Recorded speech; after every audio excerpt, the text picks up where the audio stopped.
Salut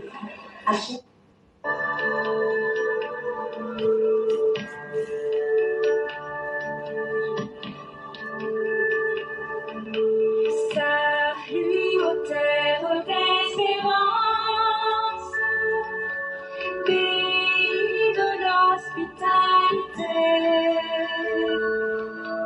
terre légion remplie de vaillance, pour relever ta dignité. Terre Israël, côte d'Ivoire, fiers artisans de ta grandeur, tous rassemblés pour ta gloire, te bâtirons dans le bonheur. Fiers Ivoiriens, le pays nous appelle, si nous avons dans la paix ramené la liberté, notre devoir sera un nouvel de l'espérance promise à l'humanité, qu'on forge unis dans la paix. La patrie de la reine fraternité, la patrie de la reine fraternité, la patrie de la reine fraternité.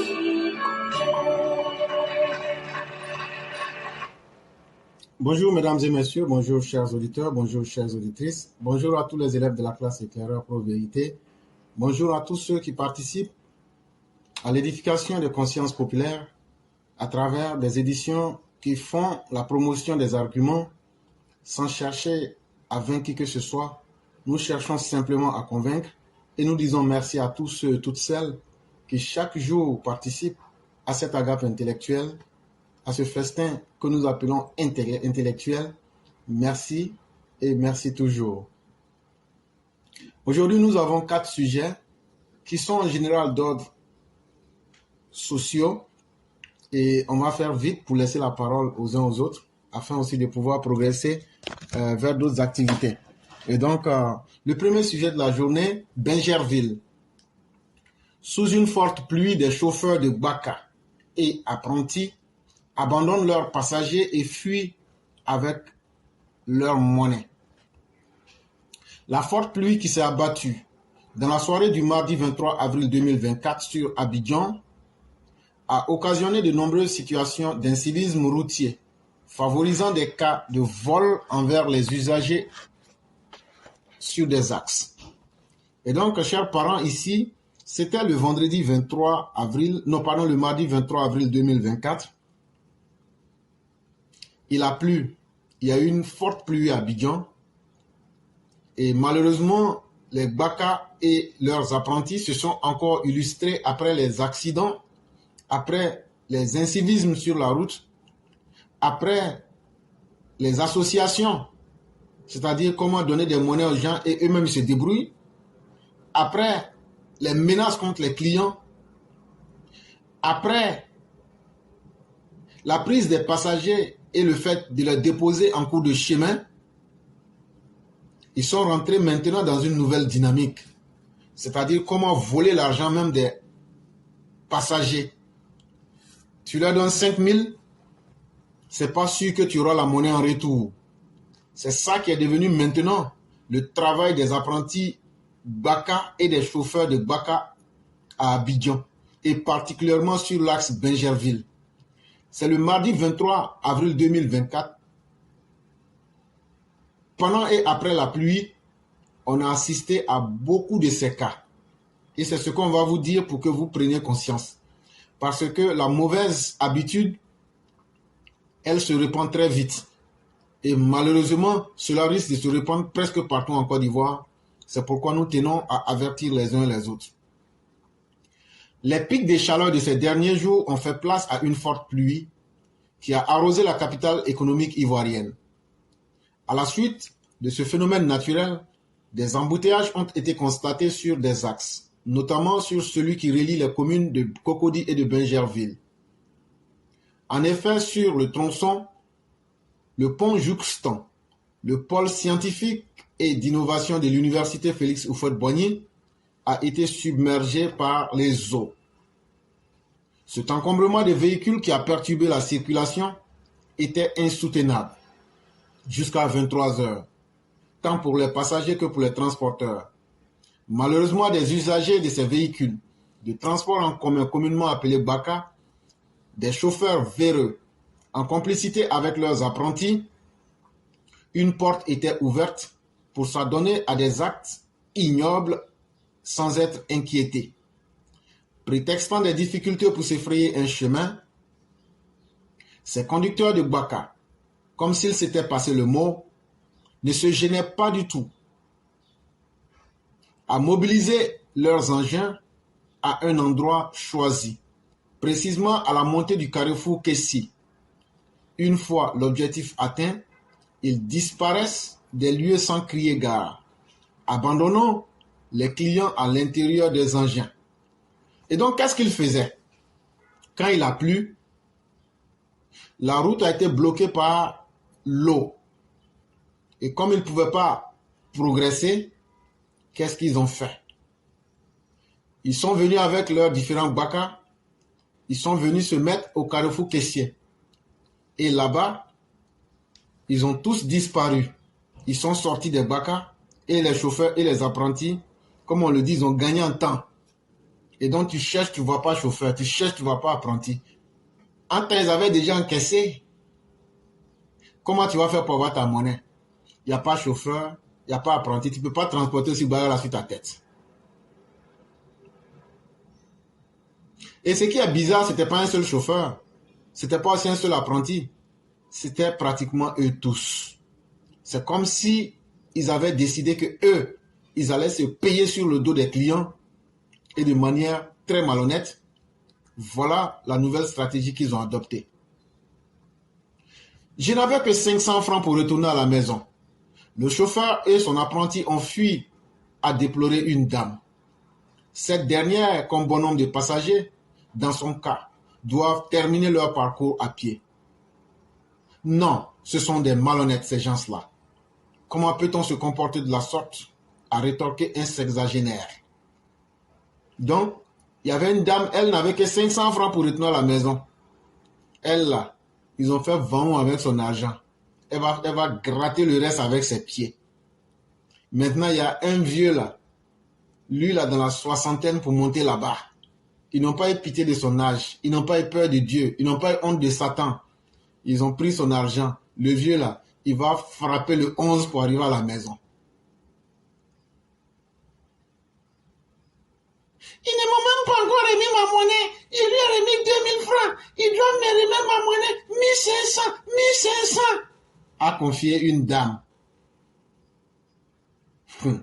2000 francs que tu as remis là. Tu ne vas même pas voir odeur, même à plus forte raison voir la couleur. Tu ne vas même pas sentir l'odeur. Ils sont partis. Elle aussi là, elle a perdu son argent comme ça. Cette interrogation a suffi à faire naître des suspicions chez tous les autres passagers se trouvant dans un tel cas.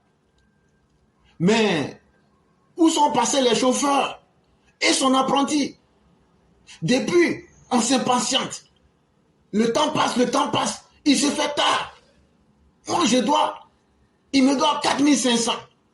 C'est tout ce qui me reste, hein? Pourquoi les gens font des choses comme ça même, hein? C'est plein une commerçante. Panier en main.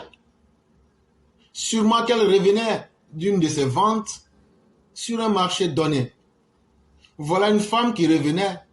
Tout ce qu'elle avait pu avoir en termes de bénéfices du jour, c'était 5000. Et elle a payé ce transport 500. Elle a remis 5000 en espérant qu'ils vont lui remettre la monnaie de 4500. C'était mal connaître les chauffeurs de BACA et leurs apprentis. Ils ont disparu avec l'argent des gens. Pendant ce temps, sur la voie, les forces de l'ordre, venues en renfort, tentent de fluidifier la circulation. À cette heure tardive de la nuit, où les automobilistes s'impatientent de regagner leur domicile. Le ton monte d'un cran, mais les éléments de la police nationale réussissent à remettre l'ordre. Aux environs de 23h40, les flux routiers semblent avoir repris, mais des Gbaka sont encore immobilisés. Les passagers assis dans les véhicules attendent toujours les conducteurs et leurs acolytes, observant impuissamment la circulation reprendre son rythme habituel. Sans interlocuteurs et livrés à eux-mêmes, ils se résignent finalement à descendre. Le hic est que eux aussi ont été dépossédés de leurs argent par les apprentis. Pour certains, c'était le début d'un calvaire, parce que ne disposant plus d'argent, ils ne savaient pas à quel soin se vouer pour regagner leur domicile. La seule issue qui s'imposait à eux était la marche, tandis que ceux qui disposaient encore de moyens financiers ont emprunté d'autres Gbaka jusqu'à la gare routière de Bingerville. C'est un article qui a été tiré de l'avenir.ci. Chers parents, si nous vous informons, c'est pour que vous fassiez attention. Et donc, la malhonnêteté de ces personnes aujourd'hui est devenue légendaire et n'a pas de limite. Il y a des bons parmi eux, mais ce qui caractérise ce domaine-là, c'est le fait que beaucoup de brebis galeuses salissent le nom des chauffeurs de Gbaka et leurs apprentis. Et malheureusement, c'est cette image-là qui reste dans la conscience populaire, dans la tête des gens, et ce n'est pas bien. Et donc, si de tels cas arrivent, voilà quelques solutions que vous pouvez faire. La première chose, vous prenez le numéro de la plaque matricule du Gbaka en question et vous vous rendez dans le commissariat le plus proche et vous posez plainte. En fait, les Ivoiriens sont malhonnêtes envers eux-mêmes. Nous sommes malhonnêtes envers nous-mêmes. Sinon, tous les jours, on vous explique ce qu'il faut faire. Mais personne ne veut se battre. Mais tout le monde veut que les choses se passent bien. Ces personnes ne vont jamais vous respecter tant que vous n'allez pas vous battre pour qu'elles vous respectent. Le respect, comme je l'ai dit, ça se mérite ou ça s'impose. Ça ne se donne pas, ça ne se décrète pas. Et donc, à l'avenir, si de telles choses arrivent, surtout que les preuves étaient là, la première chose, le premier réflexe, c'est de savoir, est-ce qu'il y a quelqu'un qui sait conduire parmi vous? Si la réponse est oui, vous dites à la personne, prends tranquillement le véhicule, conduis-nous au commissariat le plus proche. Vous partez là-bas, vous garez le véhicule dedans là-bas, vous dites, voilà le véhicule. Ça, c'est une pièce à conviction. C'est une pièce à conviction. Et donc, vous prenez ce véhicule, vous partez au commissariat le plus proche, ou même à la gendarmerie la plus proche, vous déposez ça là-bas, et vous expliquez que l'apprenti et son chauffeur ont disparu avec les monnaies. D'autres ont donné 5 000, d'autres ont donné 2 000. Il y a combien de personnes? Il y a 18 personnes. Si je ne me trompe pas, il y a pratiquement 18 personnes. Imaginez-vous si d'autres ont donné 5 000, d'autres ont donné 2 000, d'autres ont donné même 10 000, qu'ils ont disparu avec ça. Eux sont contents. Et leur objectif, c'est que vous vous épuisiez et que vous partiez. Là, comme ça, ils vont récupérer votre argent. Prenez le véhicule, s'il y a quelqu'un qui sait conduire, vous partez déposer le véhicule dans un commissariat ou bien dans un centre de la gendarmerie. Là-bas, vous expliquez ce qui s'est passé et vous posez une plainte collective. Comme le numéro de la plaque d'immatriculation est lié au propriétaire, automatiquement là, la police ou la gendarmerie va contacter le propriétaire pour lui dire, bon, il y a ton véhicule qui est ici, le jour que tu seras prêt là, il faut venir, tu vas prendre. Et donc là, qui est ton chauffeur? Il ne peut pas dire qu'on n'est pas son chauffeur. Donc là, on va les retracer et ils vont subir la rigueur de la loi. Voilà comment on peut régler ces problèmes-là. Ce n'est pas seulement de vous expliquer, mais il faut qu'on vous donne des solutions et c'est ce qu'on vient de faire. Sujet numéro 2, soyons propres. Qu'il me soit permis de revenir sur une de mes marmottes, à savoir la salubrité de nos villes et villages, de notre environnement.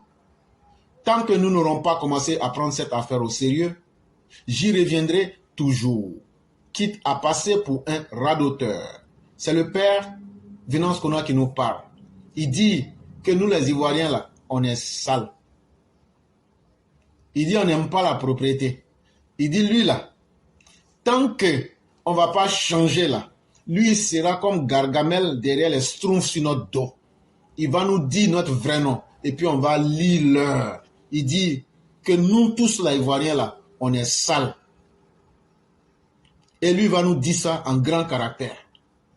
même si on va le considérer comme un akposmandi. Parce que je pense que nous méritons, nous, Ivoiriens, de vivre comme des gens civilisés, c'est-à-dire dans un environnement propre et beau, et non comme des animaux, à savoir au milieu des ordures. Il dit, lui pense que nous les Ivoiriens là, on mérite de vivre comme des chocos, mais comme nous on veut vivre comme des cafards, lui va nous dire notre vrai nom. Parce que là, ce sont les cafards qui vivent dans le trou de WC, ce sont les rats qui vivent dans les ordures. Mais quand nous-mêmes là, on aime l'ordure, ça veut dire que nous sommes des animaux, et donc là, des cafards. D'ailleurs, certains animaux, tels que le chat, par exemple, ne supportent pas du tout la saleté. Pourquoi prendrons-nous pas l'exemple sur les chats? Il dit, il y a des animaux même qui sont encore mieux. Quand tu prends le chat comme ça, là, il dit le chat est clean, est propre. Le chat n'aime pas la saleté. Si ça, c'est chat qui n'aime pas la saleté, comment se fait-il que toi, homme, toi, tu es comme... Même Mowgli est mieux que toi. Même Tarzan est mieux que toi. Même les hommes du Néandertal et du Cro-Magnon sont mieux que toi. Toujours en train de déverser la saleté. Toi, la saleté ne te gêne pas. L'eau de WC ne te gêne pas. Rien ne te gêne. Et demain, quand tu vas tomber malade, c'est pour dire que ce sont les sorciers ou même que c'est Dieu. Il y a quelques jours, je me trouvais dans ma voiture au niveau du lycée hôtelier, en venant du carrefour Mel Théodore, à 2 pas de l'église Notre-Dame de la Tendresse. Et j'écoutais la radio RFI. C'était l'émission Appel sur l'actualité de Juan Gomez, qui portait sur la gestion des sachets plastiques dans nos pays. Et un auditeur ivoirien disait qu'il était impossible en Côte d'Ivoire de faire 1 mètre sans voir un sachet plastique. Et donc, il dit, lui, il était vers le carrefour Mel Théodore, là où Babou a échoué à arranger, 1000 fois, là. Et puis, il écoutait RFI. Et puis, les gens étaient en train de parler des sachets plastiques. Quand ça arrivait autour des animaux ivoiriens, c'est-à-dire nous, les animaux, là, ici, là, puisqu'on aime la saleté, donc on devient des animaux, des cafards.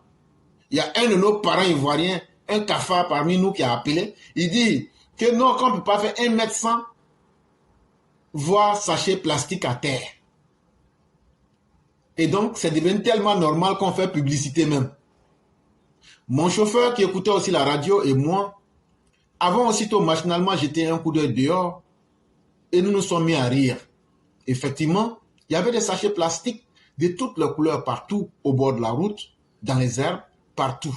Et nous étions là, à la Riviera, dans ce quartier très huppé que l'on appelle Beverly Hills, à 2 pas des ambassades des États-Unis et de la Russie. Il dit, quand ils ont dit ça, à la radio là, lui et puis son chauffeur étaient dans la voiture, ils ont tourné leurs yeux pour regarder dehors là. Ce que le monsieur disait là, ces eaux, ça prend comme de la manière Mani prend dans son sadio vent là. Il dit c'est comme ça. Tu vois les plastiques là, il y a bleu dedans, il y a noir dedans, il y a jaune dedans, il y a même, l'aventure n'a pas été bonne pour moi. Les sachets où il y a dessiné des calendriers dessus là, il y avait tout ça là dedans là-bas. C'était versé comme ça. Et nous étions à la Riviera. Mais il dit, il n'était pas dans n'importe quel quartier. C'était pas à Bobo, c'était pas à Yopougon, c'était pas quelque part d'autre. Hein. Ça, c'est l'un des quartiers des boss. Le quartier des Babatiers, Beverly Hills. Même quand tu passes là-bas, là, toi-même, tu sais que là-bas, là, l'air même coûte cher là-bas. Et puis, c'est pas loin de l'ambassade des Américains qui fait face à l'ambassade des Russes. Nous ne prêtons plus attention aux déchets plastiques, aux ordures dans lesquelles nous nous voterons. Et si cet auditeur n'avait pas parlé juste à cet instant, je ne les aurais absolument pas remarqués, tellement ils font partie de nos quotidiens. Il dit malheureusement c'est devenu une chose normale pour nous. Quand tu finis de manger, tu jettes le sachet. Quand tu finis, souvent même il y a des gens même là, eux-mêmes là, ils essuient caca de leur enfant et puis ils jettent ça par la fenêtre. C'est ça l'ivoirien. Plastique même c'est petit. Chaque jour, je vois des armées de femmes nettoyer nos rues et trottoirs. Mais il y a toujours des sachets plastiques et des tas d'ordures partout.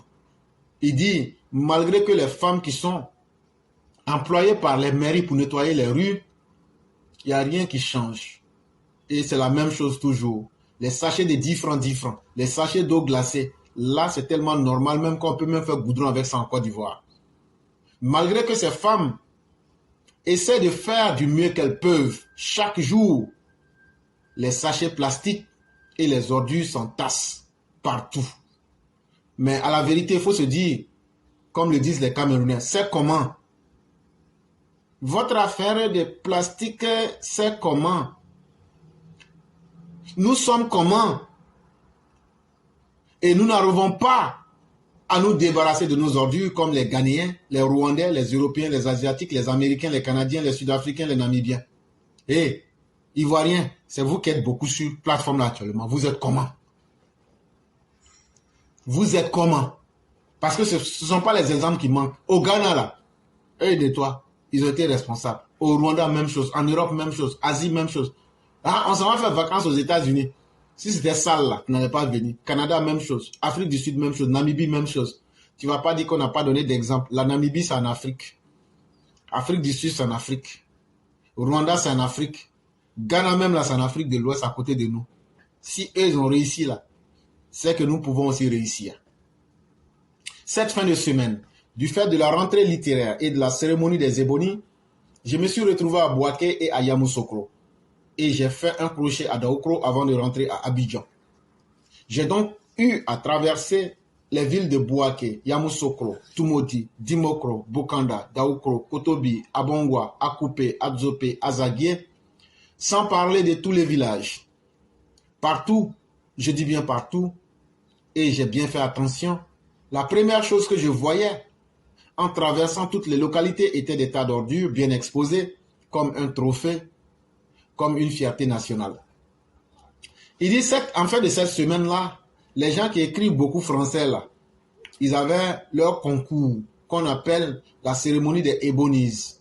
Et donc, lui, il était parti là-bas. Et donc, il a finalement pris la route. Il a passé par un certain nombre de villes pour arriver à Abidjan. Il a passé à Bouaké, Yamoussoukro, Tumodi, Dimokro, Daoukro, Bokanda, Kotobi, Abongwa, Akoupe, Azopé, Azagué, pour arriver à Abidjan.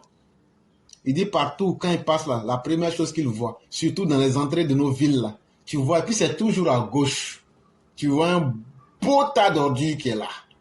Ça, c'est d'abord pour te dire que voilà le trophée de notre ville. Et maintenant, de l'autre côté, tu retrouves là-bas, mais bienvenue à Azopé, bienvenue à Azagué, bienvenue à Akoupe. C'est toujours comme ça. Ça ne nous fait pas honte. C'est saleté qui est devenue notre fierté. Même les animaux même ne se comportent pas comme ça. Nous avons des ministères dédiés à notre environnement, à la salubrité. Le Premier ministre lui-même est aussi ministre chargé du cadre de vie. Et il a un ministre délégué pour l'épauler. Nous avons dans toutes nos régions des cadres de haute valeur, des maires, des responsables politiques qui voyagent partout et voient comment sont les autres pays. Ce sont eux qui viennent nous dire que l'Europe, le Rwanda, le Ghana, c'est propre. Et quand ils reviennent au pays, c'est pour nous donner ce cadre de vie. Si le Ghana, le Rwanda et les Europes ou les Amériques sont propres, c'est parce que la volonté des hommes politiques a été inflexible. Les hommes politiques se sont dit, un homme normal doit vivre dans un environnement sain. Voilà des hommes politiques qui n'éduquent pas les masses. La saleté, là, ce sont les hommes qui la produisent. Et c'est aussi aux hommes qu'il faut inculquer l'idée de la bonne gestion des saletés. Mais chez nous, ça ne fait pas partie de nos priorités. On jette, on jette, on jette. Mais c'est nous, on vient dire, Ghana est propre, Rwanda est propre, Namibie est propre, Europe est propre, États-Unis est propre. Mais est-ce que ça veut donc dire que nous ne sommes pas des humains? Est-ce qu'eux sont plus humains que nous?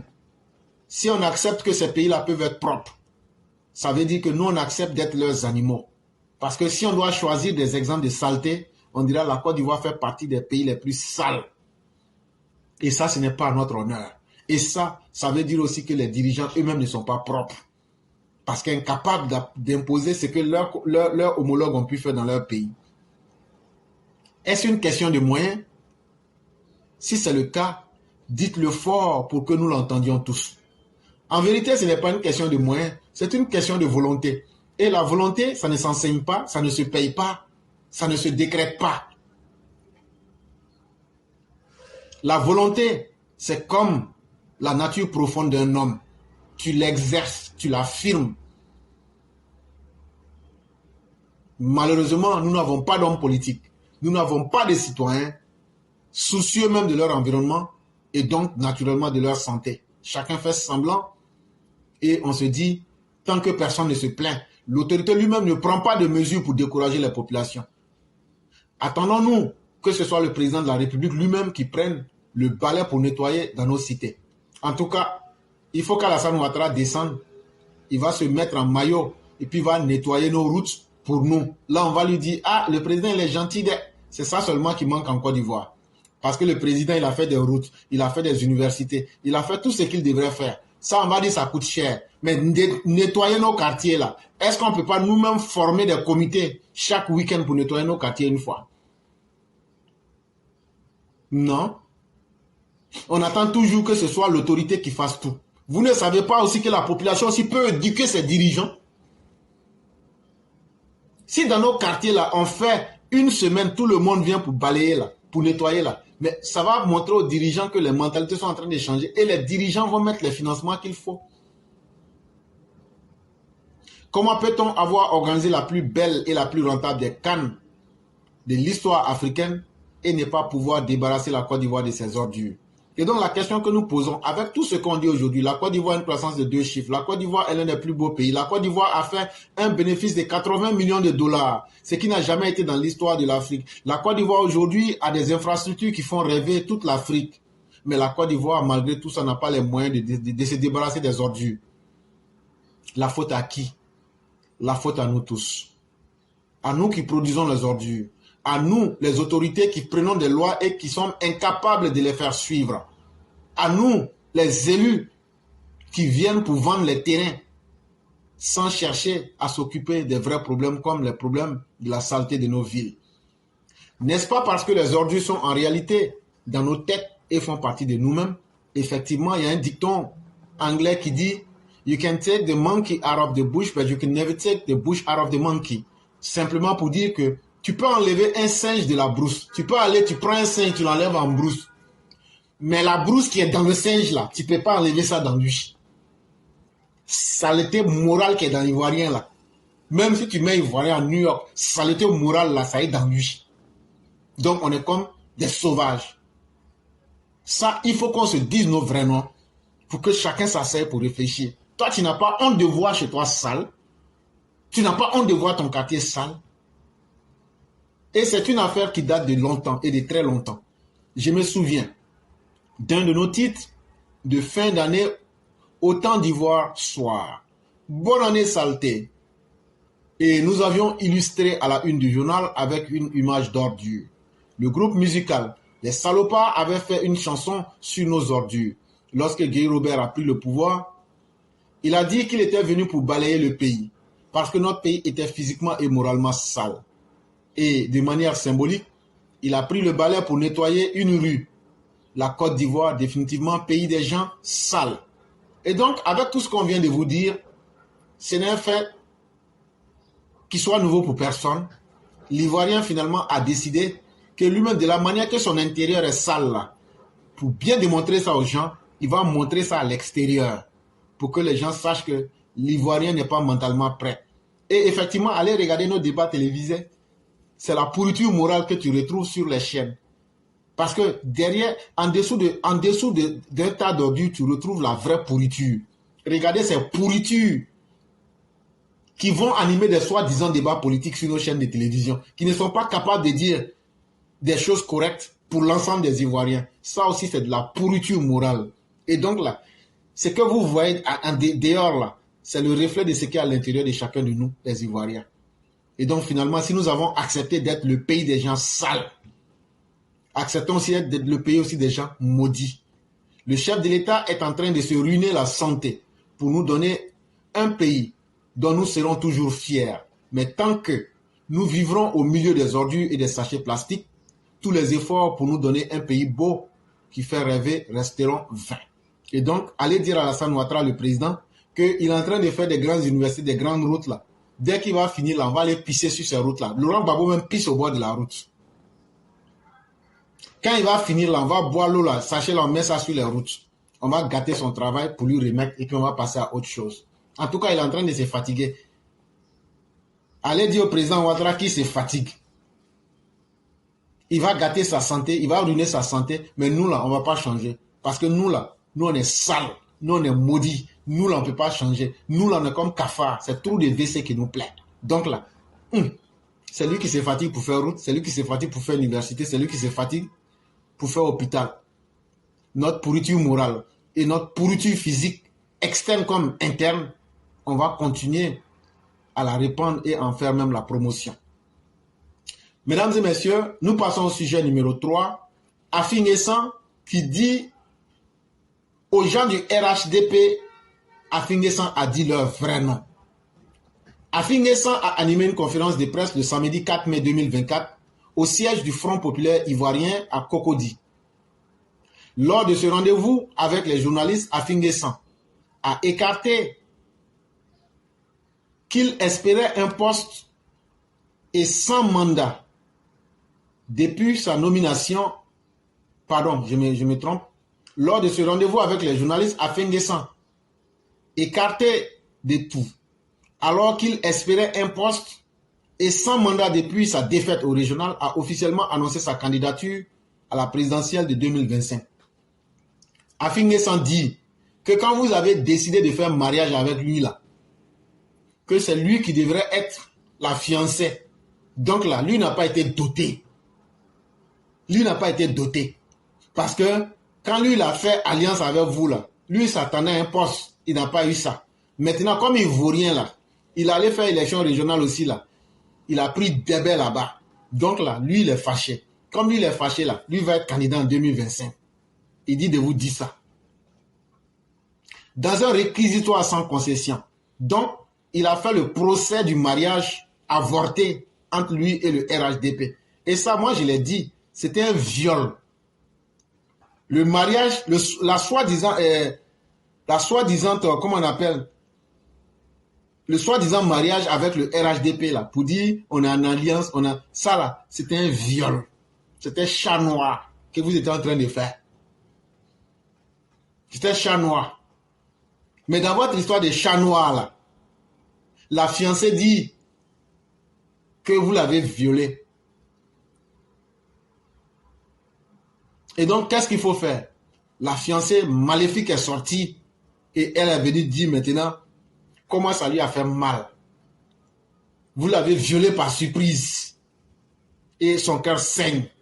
Afiba dit son cœur saigne. Afiba est sortie pour planter le couteau dans le dos du RHDP. Et Afiba dit que vrai là, votre viol là, que vraiment il faut que vous changez d'arme. Il faut que vous changez d'arme. Donc comme ça là, ce qu'elle lui propose là, lui propose une alternance politique nécessaire pour le développement du pays. Parce que vous n'êtes pas bien développé. Votre atoté là n'a pas bien donné. Vous les gens du RHDP là. Donc là, lui là, il faut qu'on change. Parce que le pays n'est pas développé. Lui veut un atoté qui est bien développé. Parce que lui n'a pas eu à manger. Il faut aller chez les Haoussa. Afi, il faut aller chez les Haoussa. Quand ils vont te la mettre là, ça va te sortir par les narines. Là, comme ça, là, tu vas voir développement. Et là, ça est dans Baka. Développer en une semaine. Tu t'en vas là-bas, là, ils vont te faire ça propre. Et donc, Afi a débuté son discours en soulignant l'importance de l'alternance démocratique dans la vie d'un pays. Donc, Afi dit, il faut que le pays là, RHDP n'a qu'à laisser pouvoir là, parce que lui n'est pas content. Dans le mariage là, lui, avant le mariage, lui, il a été violé. Et en même temps aussi, il n'était pas content des performances du violeur. Nous, et puis avec sa voix, nous savons tous, le Côte d'Ivoire est en plein cycle politique. 2025 verra toute l'ouverture d'une nouvelle phase dans l'histoire de notre pays. Nos compatriotes éprouvent une envie de changement, une envie profonde de changement. A-t-il déclaré en appelant à un renouveau pour insuffler un nouveau souffle à la nation. Il dit en tout cas, il faut que le RHDP quitte le pouvoir. C'est ça seulement qui l'intéresse. Lui ne sait pas que lui doit présenter le programme de campagne. Non, on peut être vaurien jusqu'à ce point-là. On prend FP, on te donne. Mais Afiba a peur. Afi a besoin d'un maître. Afi a toujours besoin d'un maître. Cher, et toi là, le jeune RHDP, il faut marier Gaulle, on va quitter ici. Afi là, il ne peut pas évoluer seul. Il y a Goumen d'amour sur, il y a Goumen sur lui. Lui là, il faut toujours qu'il ait un mentor. Vous n'avez pas compris ça ou bien? Vous lui avez donné FPI là. Il n'a pas pu faire quelque chose avec ça. Vous avez fait un mariage, non, pardon, viol avec lui. Il dit que votre viol là, ça n'a pas été à son goût. Donc là, on fait comment? Et donc, comme c'est comme ça, il dit, bon, il faut qu'on trouve quelqu'un d'autre. Peut-être que quand lui sera un bon Aoussa, ça va bien se passer. Et donc, comme c'est comme ça là, quand le mariage ne se passe pas bien, il faut qu'on donne les défauts des uns et des autres. Afi dit maintenant, vous qui m'avez violé là, vous qui m'avez violé là, je vais dire votre vrai nom. Quel bilan aujourd'hui pour le pouvoir RHDP? Des résultats macroéconomiques flatteurs. Afi dit que c'est votre caleçon qui est gros. Que vous là, que lui là, vous l'avez violé. Donc là, lui connaît votre poids. Qu'au moment où il était avec vous là, et puis vous l'avez violé par surprise là, dans votre alliance là, que c'est votre caleçon là, votre Muguba là qui est gros. Mais en réalité là, c'est vers de terre qui est en bas de vous. Parce que votre développement macroéconomique là, il dit c'est flatou vos 6. Et en même temps là, il y a un taux d'endettement alarmant, un niveau de corruption écœurant et une misère révoltante, a-t-il déploré. Afi dit qu'au moment où vous étiez, lui il a fait alliance avec vous là, que le taux d'endettement là, ça peut gâter. Et en même temps là, que corruption là, vous avez fini à ça. Et puis il dit, tellement il y a pauvreté sur les gens là, que lui-même là, même sa sauce là, il ne gagne pas à mettre Polo dedans. Il dit, lui il va vous dire ça. Si vous voulez là, serrer sa gorge. Mais en tout cas, lui il a parlé. Aujourd'hui là, si votre mariage là doit finir là, ça n'a qu'à finir. De toute façon là, lui depuis qu'il est rentré dans votre mariage là, lui n'a jamais eu la paix. Lui-même là, il sait même pas pourquoi elle est rentrée dedans. Ça, je me moque de nos mamans, quoi. Elles sont là. Depuis que je suis rentré dans ce mariage-là, je n'ai jamais connu la paix. Je ne sais même pas où je vais dormir.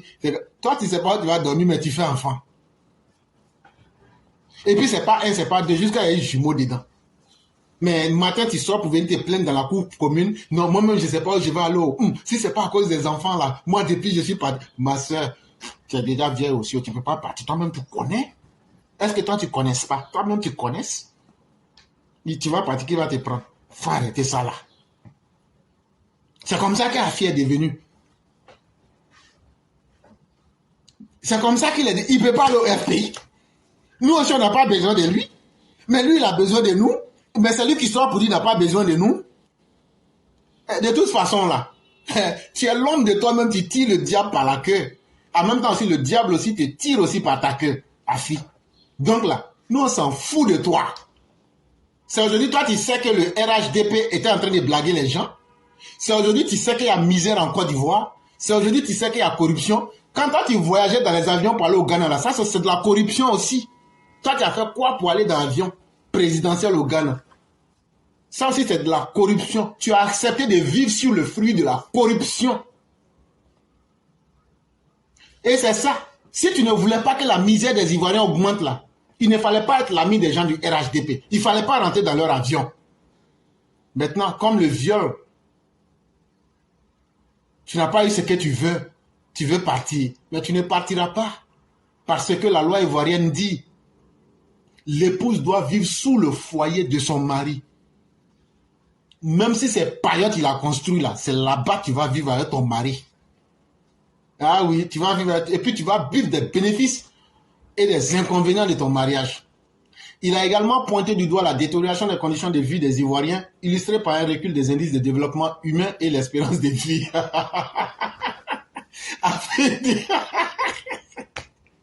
Afi dit que depuis que lui il est rentré dans le mariage de la mort avec le FP, avec le RHDP là, que la vie des Ivoiriens là, que les Ivoiriens ne vivent plus longtemps. Avant, les Ivoiriens dépassaient 50 ans. Il dit, depuis que lui il est rentré en alliance avec le RHDP là, les Ivoiriens là, leur âge dépasse plus 30 ans. Hein? Et en même temps, il dit que les conditions de vie des Ivoiriens là, que ça a reculé. Les Ivoiriens ne mangent pas. Avant là, les Ivoiriens mangeaient une fois. Mais maintenant là, ça c'était une fois par jour. Mais maintenant là, ça on appelle ça mort subite. Mais actuellement là, les Ivoiriens sont devenus comme Soudan du Sud. C'est-à-dire, ils mangent une fois par mois. Eh, Afi, merci de nous avertir, on a compris. Mais surtout, il faut nous donner l'espérance de vie des Ivoiriens là. C'est combien de temps que les Ivoiriens vivent? J'espère que les Ivoiriens ne vivent pas une vie de cafard, une semaine. Le leader du FPI a également critiqué la gouvernance politique marquée par des scandales de corruption et un mépris envers les citoyens. Et puis Afi dit encore qu'il y a trop de corruption, que lui n'aime pas ça. Lui n'aime pas ça. Pourquoi corruption, corruption? Hein? Lui n'aime pas ça. Et puis, il dit encore que sous le régime du RHDP, là, les gens ont du mépris pour les citoyens. Les gens n'aiment pas respecter les gens. Comment vous avez violé Afi? Actuellement, là, si vous avez fini de le violer, donnez-lui le médicament, il va aller se soigner, ou même montrez-lui au moins un médecin. Vous ne voulez pas faire ça. Ça aussi, c'est pas bien. Hein? Afi dit que lui, se sent blessé dans son honneur, blessé dans sa chair et dans sa dignité, au propre comme au figuré. Ah, ça fait mal. Mais Afi, il vit ça comme ça. Sur le plan social, ah oui, en ville comme en campagne, nos concitoyens souffrent. Nous sommes à leur côté lorsque des familles entières sont victimes de déguerpissement au mépris des règles élémentaires d'humanité, a-t-il souligné. Il dit au plan social, tous les beaux bidonvilles qu'ils avaient construits, et puis Gbagbo ont construit des bidonvilles pour les Ivoiriens. Ces Ivoiriens-là vivaient tellement bien. Ces Ivoiriens-là étaient tellement heureux dans les bidonvilles. Et un matin, le méchant Draman venu du Burkina Faso, il est venu, il a commencé à casser les bidonvilles là. On dit, mais toi, tu n'es pas gentil. Hein? Il dit, non, moi, je n'ai pas cœur. Je suis sans sentiment. Il a commencé à casser tout. Et ça, c'est pas bon d'Alassane Draman Ouattara. Depuis qu'il a fait ça, que ce soit en ville, les gens se cherchent, les gens crient partout en Côte d'Ivoire. Dès que tu veux rentrer en Côte d'Ivoire, tout ce que tu entends, c'est ouh, ouah, ouah, ouah, ouh. Ce sont des bruits comme ça qu'on entend en Côte d'Ivoire. Tout le monde est en train de pleurer. Eh Dieu, pourquoi tu nous as réservé un si triste sort? Ça, c'est l'allié du RHDP qui est en train de nous dire aujourd'hui les bénéfices de son alliance avec le RHDP. Afi N'Guessan a également abordé la question du tribalisme en politique, pointant du doigt l'influence des appartenances ethniques dans le paysage électoral ivoirien.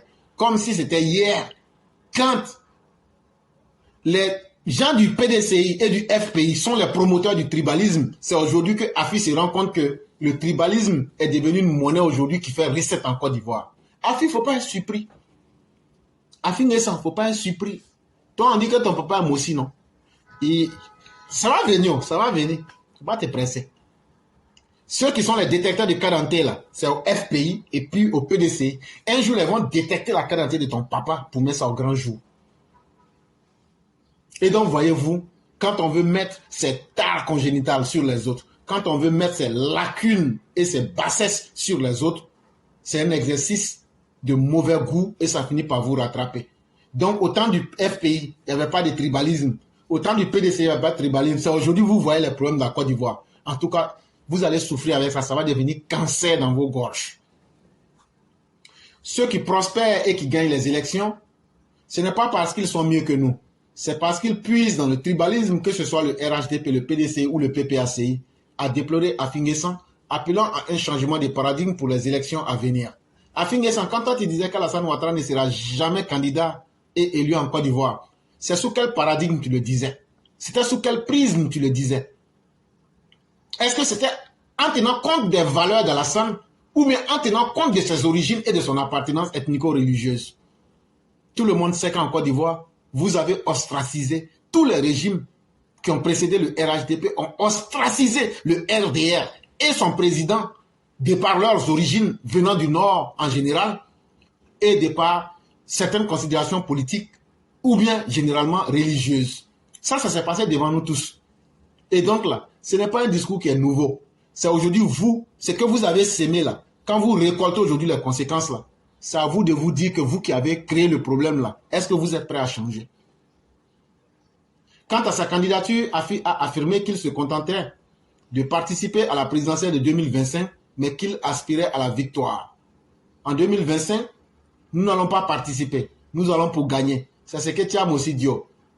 Même c'est ce que Kakabe a dit. Mais quelqu'un qui peut gagner l'élection là, dès le début là, lui-même il sait. C'est parce que tu sais que tu ne peux pas gagner que tu dis que tu te vas pour gagner. Sinon là, ceux qui peuvent gagner là, eux là, Ils disent qu'ils vont gagner et puis présentent programme de campagne. Il faut présenter programme de campagne. On va voir si c'est bon ou pas. Soulignant sa détermination à mettre fin au pouvoir du clientélisme et la défense des intérêts du peuple ivoirien. C'est ce que vous avez toujours dit. Mais quand vous venez là, toi et puis ta femme, Angélique Kili, là, vous avez détourné l'argent des planteurs. Allez d'abord demander pardon aux planteurs de la Côte d'Ivoire et allez d'abord demander aux Ivoiriens s'ils ont oublié votre passé douteux, votre passé sombre de faiseur de coups d'État, de CNTiste que vous êtes, avant de venir dire que vous allez lutter pour les intérêts des Ivoiriens.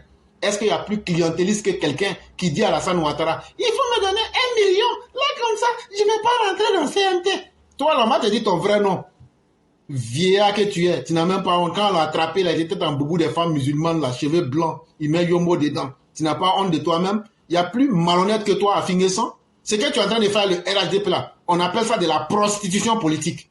Clientélisme est mieux que ça. Nous, on va te dire ton vrai nom, on te regarde, on te laisse, mais tu penses que tu es important.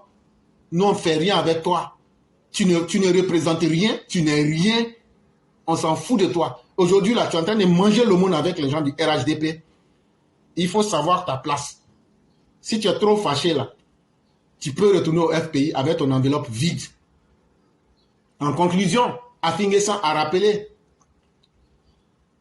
à un débat programmatique et à la construction d'une nation démocratique et prospère. Voilà quelqu'un qui appelle à un débat programmatique, mais lui-même n'a pas de débat, il n'a pas de, comment on appelle, il n'a pas de programme de campagne, mais c'est lui qui dit on n'a qu'à faire un débat sur les programmes des différents candidats. Afi, il faut aller d'abord, il faut arrêter de mettre l'argent que tu prends pour mettre Yomo dans ta tête là. Il faut prendre pour écrire un programme de campagne de 10 pages. Les gens du RHDP qui t'ont violé là, eux là, ils ont déjà leur programme de campagne. Et c'est le seul parti en Côte d'Ivoire qui a un programme de campagne. Et donc là, tout ce que vous avez dit là, c'est vous qui soient les initiateurs de ces problèmes, ou bien même c'est vous, vos incapacités que vous voulez transférer à tout le monde. Non, chacun doit s'assumer. Ça s'appelle aussi être responsable. Notre ambition est de fonder une nation démocratique unie dans sa diversité socio-culturelle, ouverte sur le monde, dont la prospérité est durable, a-t-il affirmé, lançant ainsi le défi d'un avenir meilleur pour la Côte d'Ivoire. Cette Côte d'Ivoire ne nous intéresse pas. Nous, on est heureux avec le président Dr Alassane Ouattara. Nous, on s'en fout du reste. Alassane Ouattara est notre candidat. Il s'en va, on va gagner. Il va s'asseoir. On va continuer à diriger. On va voir ce que vous pouvez faire. Sujet numéro 4. Le libre choix de l'autocratie. Ici, c'est un texte du père Alexis Diet. Quand des gens décident volontairement d'être des esclaves, quand des gens décident volontairement de se condamner à être des ignorants, quand des gens décident de se condamner à être des personnes qui ne veulent pas eux-mêmes avancer dans la vie, on dit simplement que ces personnes ont fait le libre choix de l'autocratie, d'offrir leur vie aux dictateurs et de prendre la dictature comme modèle politique. La Russie et la Chine auront le gros lot en République démocratique du Congo, disait le chef d'État congolais. Le chef d'État congolais actuellement, que vous connaissez en 2020, là, il s'est réveillé et dit que lui, il va donner le gros lot, les ressources naturelles de son pays, là.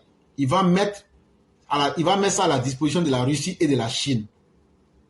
Et tellement il était content, là, il dit, mais c'est quoi la démocratie? Hey, la démocratie, là, la démocratie s'appelle Étienne Tshisekedi Wamulumba. Tu dis, c'est quoi la démocratie, non? On va te dire ce que c'est que la démocratie. C'est quoi la démocratie? Interroge le nouveau chef de l'État de la République démocratique du Congo. Ça veut dire, lui, il ne fait rien à la démocratie. Mais ce qu'il oublie, son père, Étienne Tshisekedi Wamulumba, a inlassablement combattu la dictature de Mobutu Sese Seko pour la démocratie. Comme tu ne connais pas la démocratie, là, on va te dire, démocratie, là, ton papa, là, lui, là, toute sa vie jusqu'à il est mort, là, il s'est battu pour la démocratie.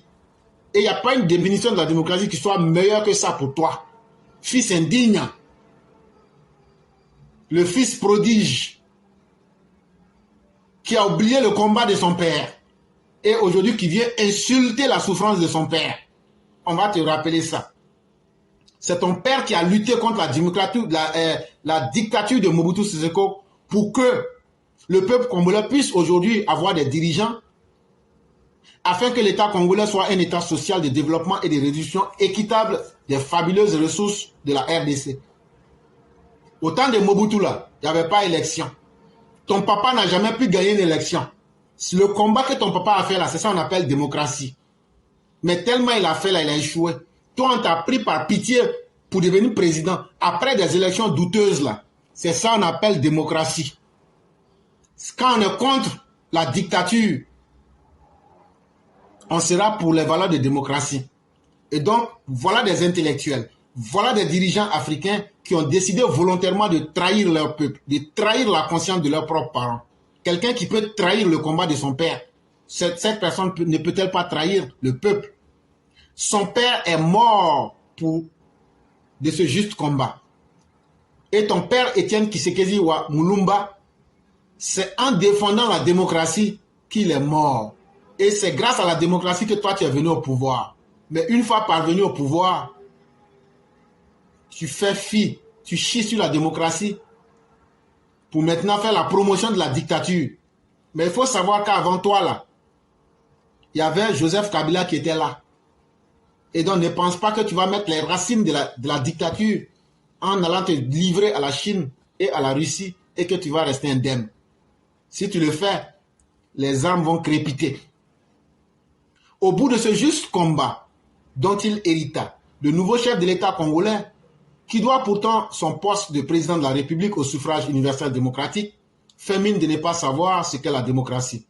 Et donc, il n'y a pas plus malhonnête que quelqu'un qui refuse de voir la réalité. Quelqu'un qui fait semblant de dormir, même si vous le réveillez, il ne se réveillera jamais. Quelqu'un qui a été élu grâce au suffrage universel démocratique. Quand cette personne vient dire qu'elle ne sait pas ce que c'est que la démocratie et en même temps, elle est en train de bénéficier des bénéfices de la démocratie, est-ce que cette personne-là mérite le respect? Alors même que son devoir est de perfectionner ce régime pour en déployer toutes les vertus émancipatrices. Quand des gens ont lutté, on a vu Joseph Kabila le père Kabila prendre les armes, lutter contre Mobutu, mettre fin à la dictature, toi-même ton propre père, lutter dans les urnes pour que le Congo en arrive à ça aujourd'hui. Si c'est pour venir dévoyer la démocratie, on se dit finalement, l'Afrique, ça fait pitié. Remettant apparemment en cause la légitimité de la démocratie, qu'il semble assimiler à un dispositif de domination néocolonialiste occidentale, il préfère manifestement les modèles autocratiques russes et chinois. Et donc, parce qu'aujourd'hui, lui, il est au pouvoir, et comme il veut la dictature, il faut donc tromper le peuple pour lui dire, allons avec la Chine et la Russie, comme ça, on va copier leur modèle, là, lui va rester éternellement au pouvoir, lui ne va pas faire d'élection. Et lui va offrir les ressources naturelles de la RDC à la Chine et à la Russie, comme ça, eux vont lui permettre de rester éternellement au pouvoir. Voyez-vous comment des intellectuels peuvent être malhonnêtes? Voyez-vous comment des gens qui ont été élus peuvent trahir la confiance des populations? Et on constate ces mêmes méfaits au Burkina Faso, au Niger, au Mali, en Guinée, au Ghana, au Sénégal. C'est là que vous comprenez qu'il y a une bonne partie des Africains et des dirigeants africains qui ont décidé volontairement de condamner leur peuple à des choix honteux, à des choix de l'esclavage mental. Mais retenez ceci. Leur attitude sera retenue contre eux pour témoigner devant les générations à venir. On écrira dans les livres d'histoire qu'il fut un temps en Afrique où des dirigeants, sachant bien qu'ils sont en train de tromper leur peuple, sachant bien qu'ils sont en train de mettre leur peuple en arrière, ont décidé de rééditer l'esclavage au XXIe siècle, alors que l'esclavage avait été aboli partout dans le monde. On écrira et on mettra vos noms dans les livres d'histoire. Retenez bien cela. On mettra dans les livres d'histoire que vous avez fait le choix volontaire des régimes de prédation. Et vous avez choisi des pays prédateurs des ressources naturelles comme la Russie, la Chine, la Turquie et bien d'autres pour saccager et détruire la vie des générations à venir pour vos intérêts particuliers, à savoir rester au pouvoir de façon dictatoriale. On écrira dans les livres d'histoire que c'est vous qui avez volontairement manipulé les foules pour saccager des ambassades, pour propager des discours propagandistes et pour propager la démagogie, le mensonge politique, pour exciter des foules, les manipuler et demain les remettre au point de départ. Les livres d'histoire retiendront ces faits-là contre vous. On écrira aussi dans l'histoire que votre consentement volontaire, à savoir des élus et des intellectuels, à accepter l'esclavage, à accepter la servitude, à accepter la domination et à accepter la paresse intellectuelle et politique. Parce que personne ne nous empêche de penser, personne ne nous empêche de travailler, personne ne nous empêche de nous affirmer, mais nous voulons nous donner à des nouveaux maîtres en pensant que ces maîtres-là vont tout réaliser. Mais la finalité, elle est connue de tous. Ces maîtres vont nous utiliser pour atteindre leurs rêves et après nous vomir. Mais vous avez persisté. Et on écrira ça pour témoigner devant les générations à venir. N'oubliez pas ça. Et vous vous dites panafricain. Mais en réalité, soit pour certains qui prennent de l'argent, soit pour certains qui sont au pouvoir, c'est un argument pour vous aujourd'hui, pour tromper vos peuples et pour tromper une partie des Africains. Comment croire qu'après des coups d'État militaires, des gens soient devenus des dictateurs et refusent d'organiser des élections et trompent constamment leur peuple en leur parlant de souveraineté? Un peuple peut-il être souverain s'il ne se donne pas des dirigeants? Est-ce qu'un peuple qui est souverain, un groupuscule de personnes peut venir s'imposer à la foule pour dire que vous êtes souverain? Est-ce qu'un peuple qui est souverain, on a besoin de lui proclamer sa nuit et jour dans la place publique et dire que la Russie est mieux que la France, mais sans jamais être capable de montrer en quoi est-ce que la Russie sera mieux que les États-Unis? Et donc simplement, ce qu'on a été incapable de faire en démocratie, d'organiser ne serait-ce que des élections, de permettre aux gens de penser librement, on tourne la veste pour faire la promotion de la dictature. Et l'histoire retiendra que personne ne vous a obligé. Ça a été un choix délibéré, ça a été un choix personnel de tromper les masses africaines. Et on leur dira aussi que c'est vous qui avez créé leur malheur. Parce que dans ce monde, c'est les hommes forts qui créent les bonnes personnes. Et les temps difficiles créent les hommes forts. Et retenez bien ce que j'ai dit. Les hommes forts ont pour vocation de créer des hommes forts. Mais malheureusement, les hommes forts eux-mêmes naissent des temps difficiles. Mais en général, très peu de personnes se souviendront du travail des hommes forts. Très peu de personnes se souviendront du travail des guerriers. Parce que venu le temps de la facilité, quand ils ont eu le pouvoir, quand ils ont été à des postes de décision, quand leur peuple leur a fait confiance, ces intellectuels se sont endormis mentalement. Ces intellectuels ont eu la paresse mentale et morale. Ces intellectuels ont failli à leur devoir d'avertir leur peuple. Ces intellectuels ont encouragé des dictateurs à être des anti-modèles en faisant le choix de devenir volontairement les esclaves des Russes, des Chinois et des dictateurs, en tuant les libertés des Africains, en faisant volontairement le choix de manipuler et d'instrumentaliser une certaine partie des opinions africaines afin que eux, ils puissent rester au pouvoir ou bien gagner en dividendes, gagner en bénéfice auprès de ces régimes-là, sans se soucier de ce que les conséquences seront pour les générations à venir, avec le pillage de ces ressources, avec le modèle d'esclavage mental et moderne qui est créé. Ils ne se demandent pas si les choses se passent mal, plus que pour les Occidentaux. En tout cas, ils ont pris le risque de nous condamner à nouveau. Voilà un peu ce dont nous parlerons aujourd'hui. On va s'arrêter là. On va lire l'édito de Mère Blanc et dès qu'on a fini, on va laisser la parole rapidement aux uns aux autres et on va pouvoir finir et prendre la route du boulot. Bonjour éclaireur pro vérité, bonjour à tous mes condisciples de la classe éclaireur pro vérité, la noble et digne classe éclaireur pro vérité. Aujourd'hui, mon édito a pour titre « Le molosse et sa déhontée façon de s'asseoir ».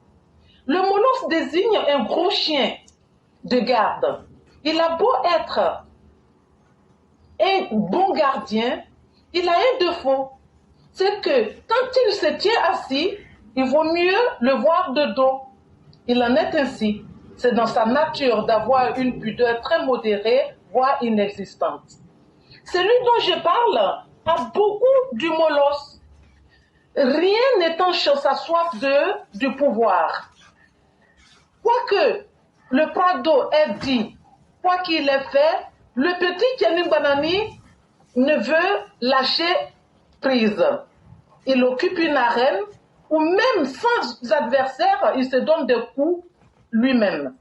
Parfois, je me surprends à quantifier la poisse qui est la sienne. Une chute sociale sans précédent.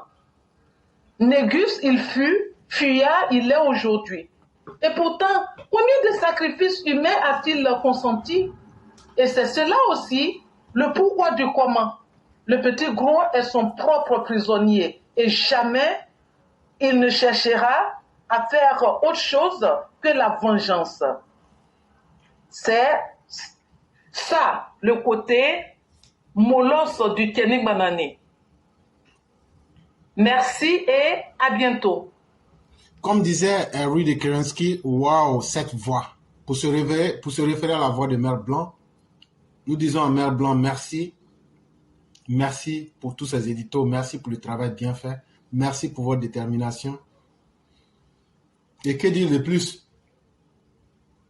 Le jour où les chiens prendront des paniers pour se rendre au marché, c'est ce jour-là que Sorogium changera. Et donc ce jour ne viendra pas malheureusement. Et donc voyez-vous, le chien ne change jamais sa manière de s'asseoir. Ceux qui croient ou ceux qui voudraient croire, Sorogium ne peut plus. Il s'est condamné à aller trop loin dans le mal. Et quand on arrive à ce niveau, on est voué à l'échec. J'aimerais résumer ici l'histoire de Sorogium avec l'histoire d'Ulysse dans la mythologie. Ulysse était cette personne-là très intelligente qui arrivait même à tromper les dieux. Trop intelligent finit par être trop bête. Voilà la morale de l'histoire. Ulysse va, un jour, lorsque la mort le surprend, il va tromper la mort et revenir à la vie. Mais l'intention, il devrait revenir sous une demi-journée. Une fois que l'accord lui a été donné de revenir à la vie, Ulysse va trouver un stratagème pour ne plus accepter de respecter son contrat. Et c'est là que les dieux vont le condamner à pousser une pierre, une très grosse pierre, à partir du bas de la montagne pour monter avec. Et chaque fois que Ulysse sera au milieu de la montagne, pensant que sa tâche va vers sa fin, le gros caillou retombe et lui avec. Et Sorogium est pris dans son propre piège et, qu'on le veuille ou pas, il sera grillé par ses propres méfaits. Et merci, cher mère, de le lui rappeler et de le rappeler à ses partisans. Mesdames et messieurs, pour tous ceux qui veulent prendre la parole, vous avez 5 minutes pour vous signaler. Et tous ceux qui voudront prendre la parole auront 5 minutes. On a 50 minutes pour finir, sinon 45 minutes. Donc tous ceux qui veulent la parole, signalez-vous dans les 5 minutes qui suivent pour que nous puissions tenir compte de vos différents avis. Et il serait mieux d'écrire, parce qu'avec les appels, on n'arrive pas à voir tous ceux qui voudraient prendre la parole. Et donc, on va dire rapidement à ceux qui veulent la parole, écrivez pour dire « je veux la parole ». C'est plus facile pour nous de voir. Et comme je l'ai dit, on ne pourra pas laisser plus de 5 minutes à cause du boulot. Et donc, on demande aux uns, dès que vous aurez fait les 4 minutes, on va vous dire, vous êtes à la 4e minute, faites en même temps la conclusion et laissez la parole. Pour qu'on puisse avancer rapidement.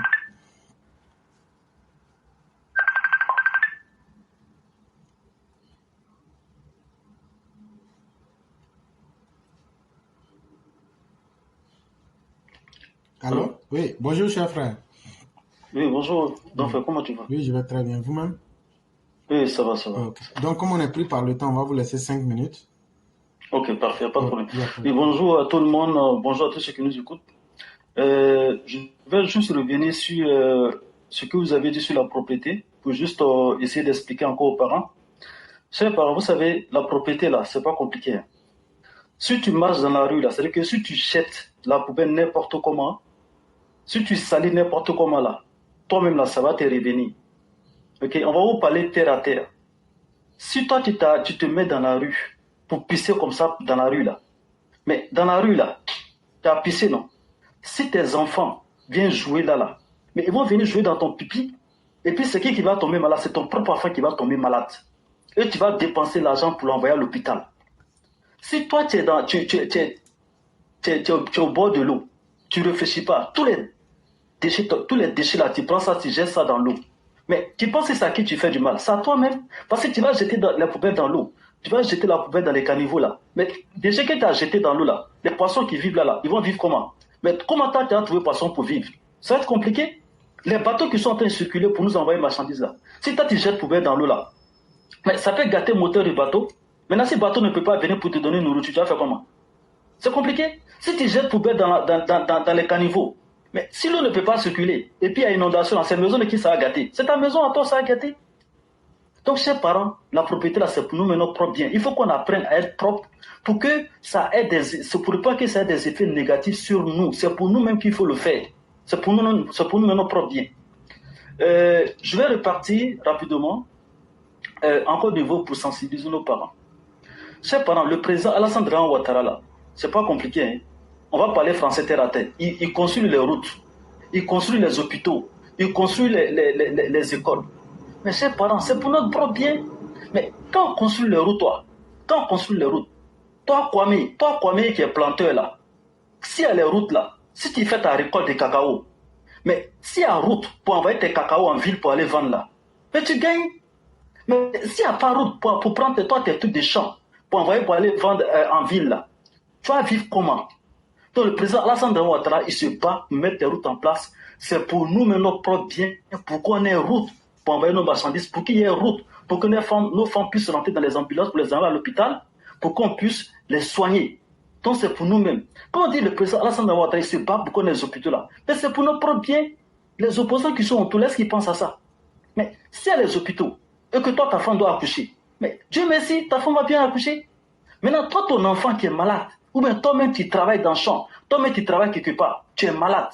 S'il n'y a pas d'hôpital là, le travail que tu fais là, tu as fait ça combien de temps? Si tu es malade, tu ne peux pas te soigner. Mais si tu ne peux pas te soigner, est-ce que tu peux travailler? Tu ne peux pas travailler. Tu vas avoir des problèmes. Donc, quand le président fait tout ça, c'est pour nous maintenant notre propre bien. Mais les opposants malhonnêtes là, ils ne voient pas ça. Ils ne voient pas ce à quoi le président veut faire allusion, ils ne voient pas ça. Donc ils sont là en train de dire oui, il fait ceci, il fait cela, on s'en sort pas comme ci, comme ça. Mais le président, il pense loin. Il met les choses en place pour qu'on soit en bonne santé, pour continuer à travailler, pour qu'on ait des routes pour transporter nos marchandises pour aller vendre en ville. C'est ça. Donc il faut qu'on vous explique ça pour que vous compreniez, pour que les élections qui vont venir là, il faut qu'on sorte tous massivement pour aller soutenir le président pour qu'il continue à faire des choses qui sont bien pour nous. Donc ça, c'est ce point. Pour terminer, grand frère, il faut qu'on prenne le temps de féliciter la plateforme. Les gens vont se rallier, grand frère. Tu viens de parler du cas de Afi là. Quand Bleu Goudé venait là, ah oui, Bleu Goudé il a changé. Oui, Bleu Goudé il a compris. Grand frère, il y a combien de plateformes qui disaient qu'il faut faire attention à Bleu Goudé? Ils sont rares. Mais aujourd'hui là, le temps nous a donné raison. Quand les Afi Guessant, non se méfiaient de lui, le temps nous a donné raison.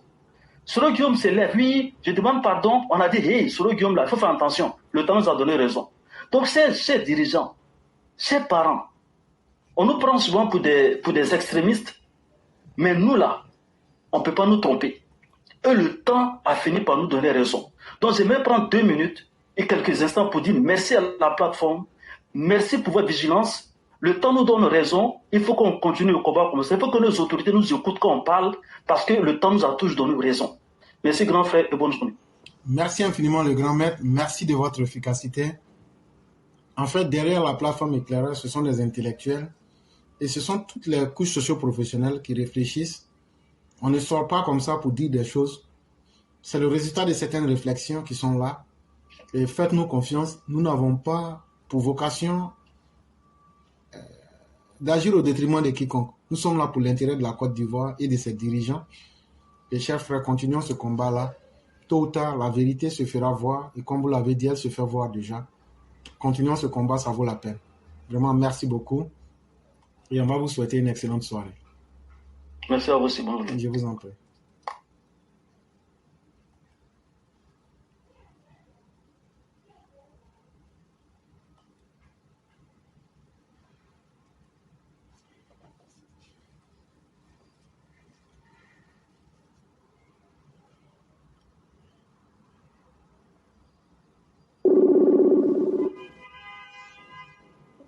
Alors? Oui, mon éclaireur pro-vérité. Bonjour, chère mère, comment allez-vous? Bonjour, mon éclaireur pro-vérité, ça va? Oui, ça va, Dieu merci. Donc, on va vous laisser vos 5 minutes. Ok. Ok, bonjour, mon éclaireur pro-vérité. Bonjour à Maman Blanc. Bonjour à Yann Koulou. Et puis bonjour à toutes les mères Mao et à tous les pères Chao. Les jeunes filles, les dames de Côte d'Ivoire qui allaient chercher du travail chez des particuliers comme particulières, qui se font abuser sexuellement, signalez, sinon, dès que vous êtes pris dans le travail, peu importe votre choix, cet abus sexuel seront fréquents. Et cette souffrance est plus qu'une maladie en fait.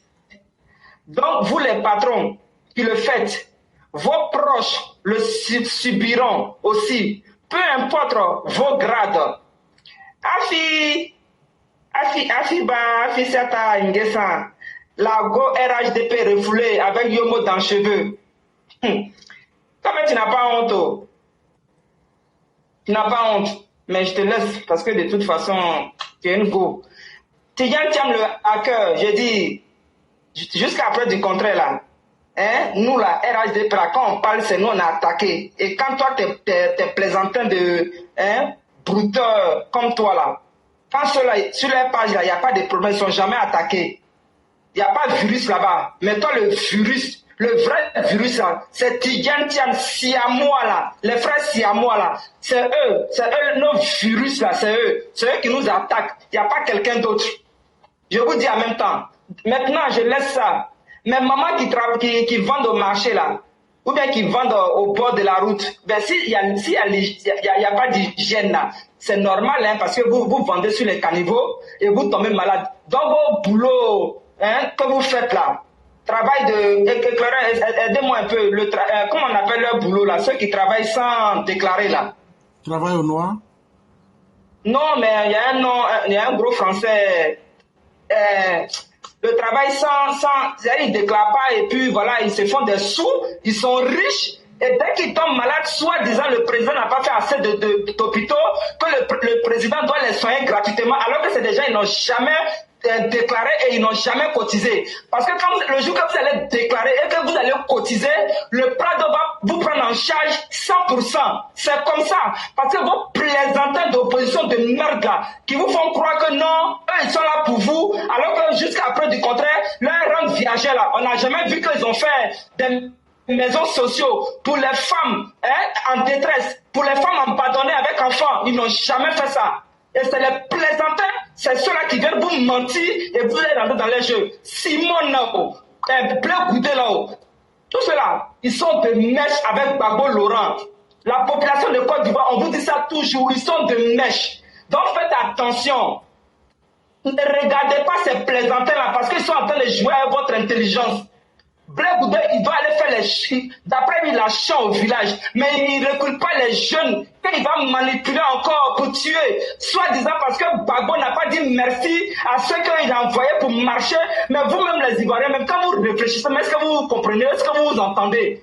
Si Gbagbo n'a pas dit merci à ceux qu'il a tué les enfants, bien leurs maris, bien leurs femmes là. Mais ceux-là, c'est parce que c'est des gens, je vous dis qu'ils sont déjà dans Canaries. C'est des gens, on les a déjà attachés. Parce que Blé Goudé, quand on voit chez lui plein de pièces d'identité, on ne sait pas s'il travaille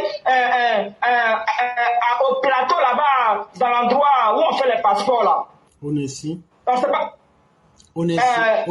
Onessi.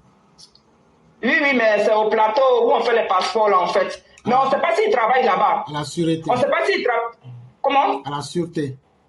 À la sûreté. On ne sait pas si Blé Goudé travaille à la sûreté, ou il travaille à la police, ou il travaille à la gendarmerie, ou à la mairie, parce qu'il avait les pièces d'identité, les certificats de nationalité, les cartes d'identité, il avait tout ça à sa possession. Et c'est ceux-là qui volent au contraire les urnes, c'est eux qui volent les résultats, et puis c'est eux qui viennent en retour faire croire que non, on les a volés. Le voleur là, quand le voleur crie trop que oui, on m'a volé là, en réalité c'est lui le vrai voleur. Voilà, donc faites attention. Parce que les paresseux vagabonds qui n'ont jamais travaillé et puis qui sont en train de se promener dans la Côte d'Ivoire là, pour dire oui, la vie est chère, qu'on a faim là. C'est parce qu'eux, ils faisaient à l'époque de Gbagbo Laurent le calamiteux du travail fictif. Ça veut dire que c'est des gens, on dit ils sont employés à la fonction publique et autres, mais jamais ils travaillaient. C'est ceux aujourd'hui qui disent ont faim. Je laisse l'éclaireur. Merci infiniment, cher maire. Merci de votre efficacité. C'est nous qui vous disons merci. Et ceux qui ont faim, nous les invitons à aller travailler comme tous les autres Ivoiriens. Et il n'y a pas plus intéressant que le fruit de nos labeurs. Et nous les invitons à travailler comme les autres. Le temps de la Mon éclaireur, je vous en prie. Mon éclaireur, je vous en prie. C'est le travail informel. Ceux qui font le travail informel, caché, voilà, c'est d'eux je parle. Travail informel. Il n'y a pas de voilà, problème. c'est ça en fait. Il n'y a pas de problème. Vraiment, merci beaucoup. Et souhaitons que ces personnes vont travailler et comprendre que la vie facile, il y a eu un temps pour cela, mais aujourd'hui, tous les Ivoiriens doivent travailler. Vraiment, merci beaucoup. On va vous souhaiter une excellente soirée. Merci, mon éclaireur. Je vous en prie, cher maire.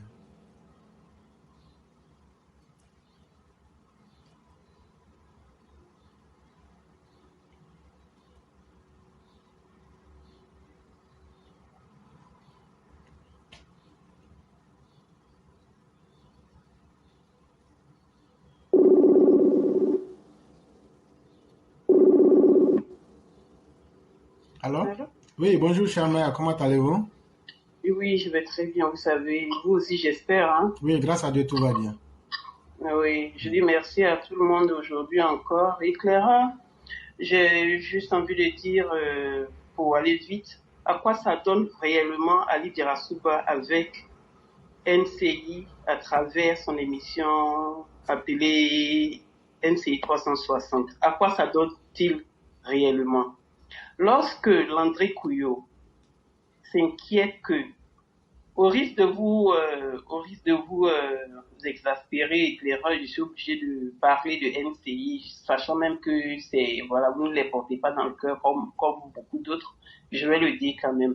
Donc, lorsque Landry Couillot s'inquiète que, avec tout le travail structurel et infrastructurel qui est fait, qui est donné à nos Ivoiriens, on est encore à présent à l'approche de 2025, qui est la présidentielle, bien sûr. On est là plutôt à mettre en avant les débats les plus ignobles, si je peux le dire comme ça, qui sont à savoir les personnages politiciens. Je ne vais pas dire politique parce que quand je dis politique, c'est trop les élever. Donc, ces personnages manipulateurs politiciens, on passe à perte et profit et on laisse de côté tout ce qui concerne le bien-être même des Ivoiriens, le bien-faire de ce gouvernement, en général, je vais dire, et sinon en particulier le président Alassane Ouattara. Et en fait, qu'est-ce qui devrait être fait, alors qu'on devrait s'interroger à qu'est-ce qui devrait être fait, qu'est-ce qui est fait, qui l'a fait, qui ne l'a pas fait, comment ça devrait être fait, pourquoi ce n'est pas fait, au moment où quand ce n'est pas fait, au lieu qu'on s'interroge, c'est-à-dire qu'on fasse des débats sur ces questions fondamentales-là, non, c'est pas ce qu'on voit. Alors, Landry Couillot s'inquiète de ce que nos questions de fond même ne soient pas évoquées dans les débats de plateau de télé, mais qu'on revienne toujours et encore à faire toujours place aux individus qui sont ces politiciens manipulateurs, à ces figures politiciennes, et est-ce qu'on ne devrait pas nous inquiéter, nous aussi, autant que Landry Couillot s'inquiète, parce que vraiment, Landry Couillot, j'ai senti qu'il s'inquiétait vraiment. Et ça, c'est à encourager. Donc, sur cette plateforme de NCI 360, reconnaissons tous qu'il se passe beaucoup de manipulation et de la tromperie. Ça, nous l'avons plusieurs fois évoqué dans nos émissions. C'est donc bien là que, moi en tout cas, j'interroge tout le monde sur Ali Dirasouba pour savoir réellement à quoi est-ce que Ali Dirasouba joue quand il se perpétue à présenter une émission presque toujours basée sur les figures politiques, comme je le citais tantôt, parmi lesquelles, je vais dire, des médiocres, enfin je vais citer des médiocres, des assassins, des nuls, des inutiles, et même des destructeurs de valeurs humaines, il nous reste de commencer à sortir, nous tous, pour dire et dénoncer, pour dire à Ali Diansouba et dénoncer ce présentateur dont j'ai franchement envie de dire que les sujets de figures politiques qu'il nous sert, franchement, pour moi en tout cas, ça pourrait refléter ce qu'est Ali Diansouba lui-même. Et qu'est-ce que ça reflète à Ali Diansouba? Pour moi en tout cas, ça reflète que Ali Diansouba devrait, je ne vais pas l'affirmer, devrait aimer les querelles inutiles et improductives. Parce que quand on voit le contexte, quand on rassemble le contexte de son émission, jusqu'à maintenant, il n'y a que ces choses-là qui se sont toujours passées dans NCI 360, où tout est manipulé, tout est tronqué, tout est falsifié, tout est permis. Mais l'essentiel même est carrément mis de côté. Juste pour dire à Ali Diansouba, quand il s'adonne à faire converger sur son plateau de débat télévisé les figures de mauvaises valeurs et de mauvais exemples de notre société comme étant des gens à qui nous pouvons aussi accorder une possible destinée de la conduite du pays, et c'est sans doute ce que je vais dire, Landry Couillot essayait d'exprimer quand il décrit le débat politique aujourd'hui qui se cristallise sur des questions de personnes. Et ça, tout le monde peut le témoigner. Et donc, le grand travail structurel et infrastructurel. Je tiens à vous dire qu'il vous reste 1 minute. D'accord. Donc, ce grand travail qui est fait, je pense que Ali Diansouba et son équipe, Ali Diansouba met de perte à profit avec son émission sur NCI 360. Je pense quand même qu'il faut l'interpeller là-dessus, et parce que là, les Ivoiriens, effectivement, voudraient passer à autre chose que de se laisser détruire continuellement. Merci, éclaireur. Merci infiniment, cher maire. Merci de votre interpellation et on va vous souhaiter une excellente soirée et bien des choses à toute la famille.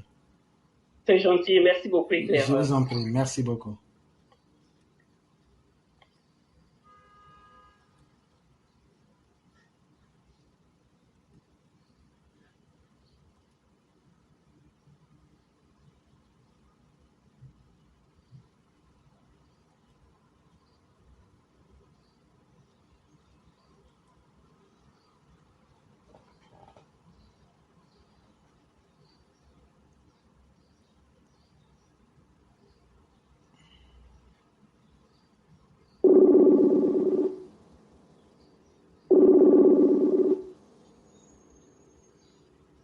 Allô. Bonjour le grand maître Sundiata le Conquérant. Oui, bonjour cher frère éclaireur. Comment allez-vous? Je vais très bien. Ok, on est vraiment pris par le temps, donc on va vous laisser vos 5 minutes. Je vous remercie de me donner la parole. Alors aujourd'hui, vous voyez le problème de la communication.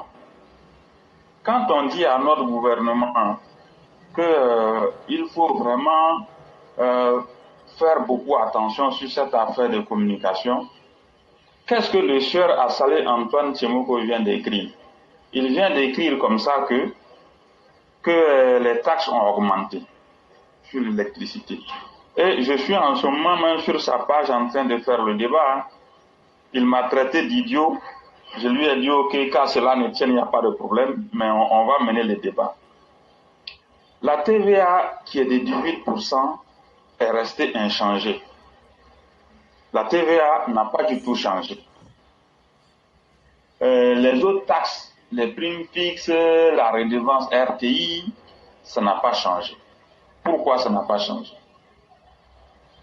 Parce que en réalité, même si le prix du kilowattheure n'avait pas augmenté de 10%, quelqu'un qui consomme, par exemple, je dis n'importe quoi, 10 000 francs CFA, si on applique les 18%, ça va faire 1800, ça devient 11 800.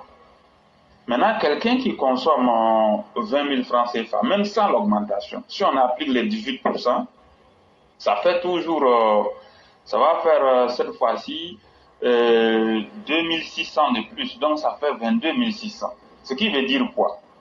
Même si on n'avait pas procédé à l'augmentation de 10% sur le prix du kilowattheure, une chose est sûre, vos taxes sont toujours fonction de ce que vous consommez. Ça, c'est ce qui est clair. Mais l'homme, qu'est-ce qu'il va faire croire aux gens? Il va faire croire que non, que les taxes sont augmentées. Or, ce n'est pas le cas. La TVA est restée 18%, ça n'a pas changé.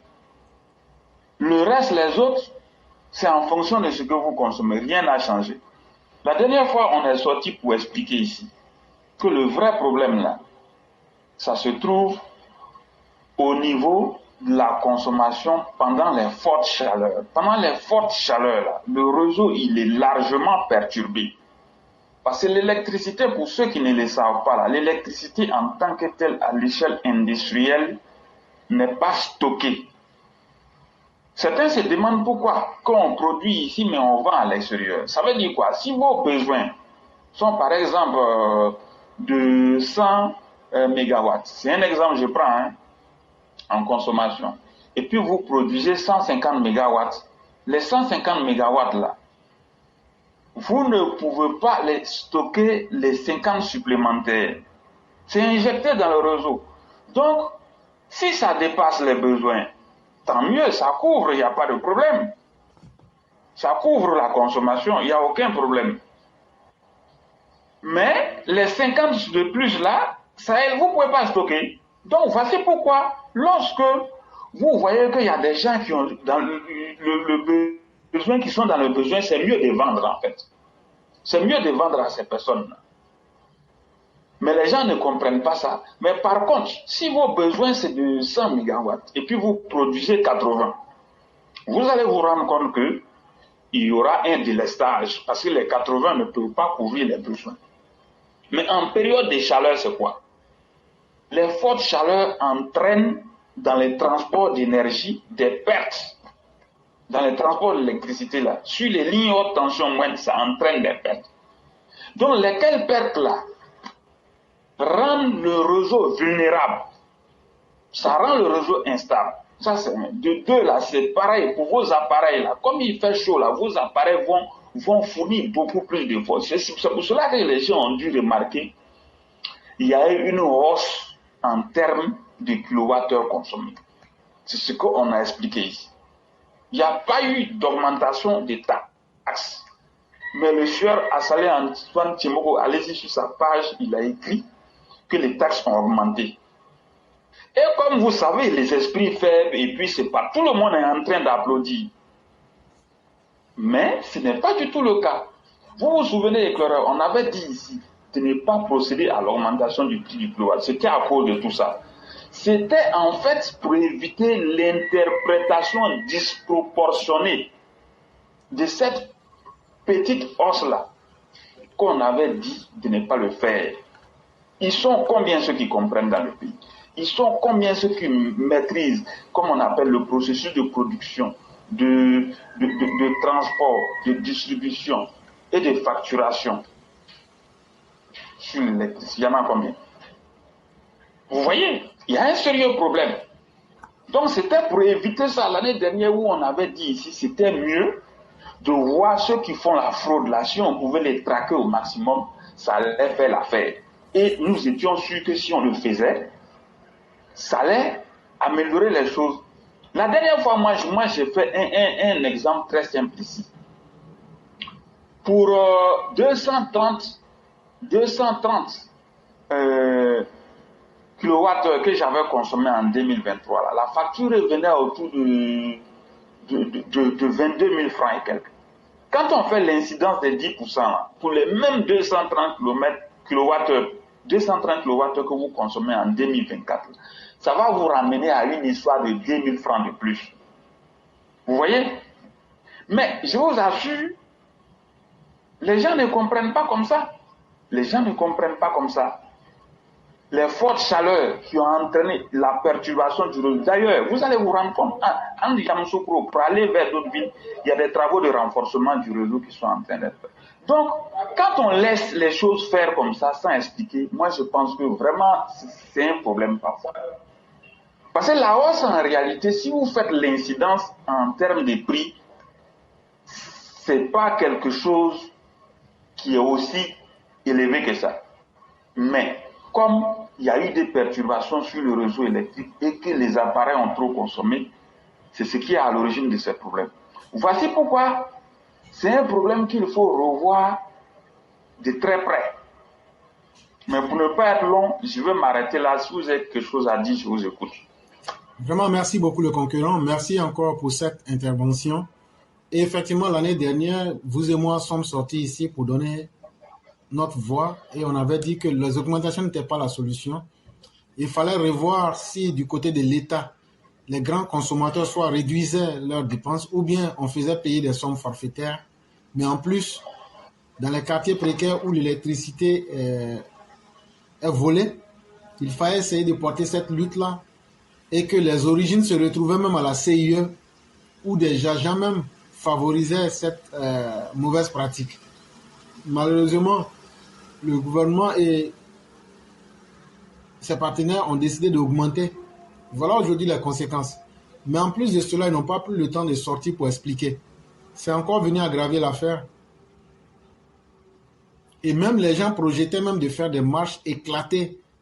En fait, aujourd'hui, l'opposition veut tout utiliser. N'ayant pas de programme de campagne, n'ayant pas d'argument, il faut utiliser tout ce qui peut énerver les Ivoiriens comme arme politique pour déstabiliser le régime d'Abidjan.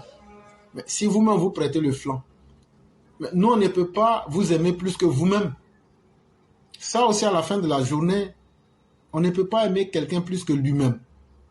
Maintenant, si ce que nous disons n'est pas tenable, voilà les conséquences en face de vous. Voilà maintenant que toute forme d'interprétation intervient, mais on n'a toujours pas de communication et ce n'est pas bon. Parce que si le RHDP ne fait pas attention, la communication va lui être extrêmement fatale sur des petits problèmes où il aurait suffi que des personnes sortent et qu'elles viennent parler. Malheureusement, on ne trouve pas des voix assez éclairantes et éclairées et c'est pas bon et ça peut conduire à des situations très désagréables. Vraiment, merci beaucoup le concurrent et on va vous souhaiter une excellente soirée. Alors, je vous remercie beaucoup. Portez-vous bien. Excellente soirée. Et bien à vous aussi.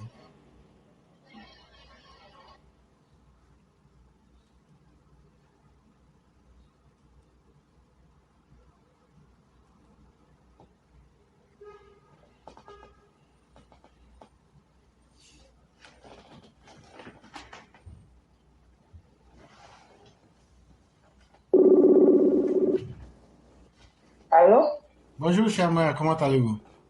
Bonjour, cher frère, je vais très bien. Et toi? Oui, je vais excellemment bien. Dieu merci. La semaine a bien commencé, j'espère. Oui, grâce à Dieu, on ne se plaint pas. Et de votre côté? Ah, par la grâce de Dieu, ça va aussi. Ok. Surtout, bravo à vous. Bravo à vous pour le boulot sur TikTok hier. Oh, je suis contente que tu pourras monter prochainement. Alhamdulillah. Yeah. Effectivement, là, le dimanche prochain, il sera avec vous. Le dimanche prochain sera danse. Ne manquez pas le dimanche prochain. Je suis très contente. Vraiment, merci à toi. C'est toi comme le représentant. J'ai dit non, nous sommes à ton image. En ce que tu nous montres, c'est ce qu'on va dire. Pour ne pas te mettre en retard pour ton boulot. Vraiment, je te dis bonjour à toi, bonjour à toute la famille là-bas.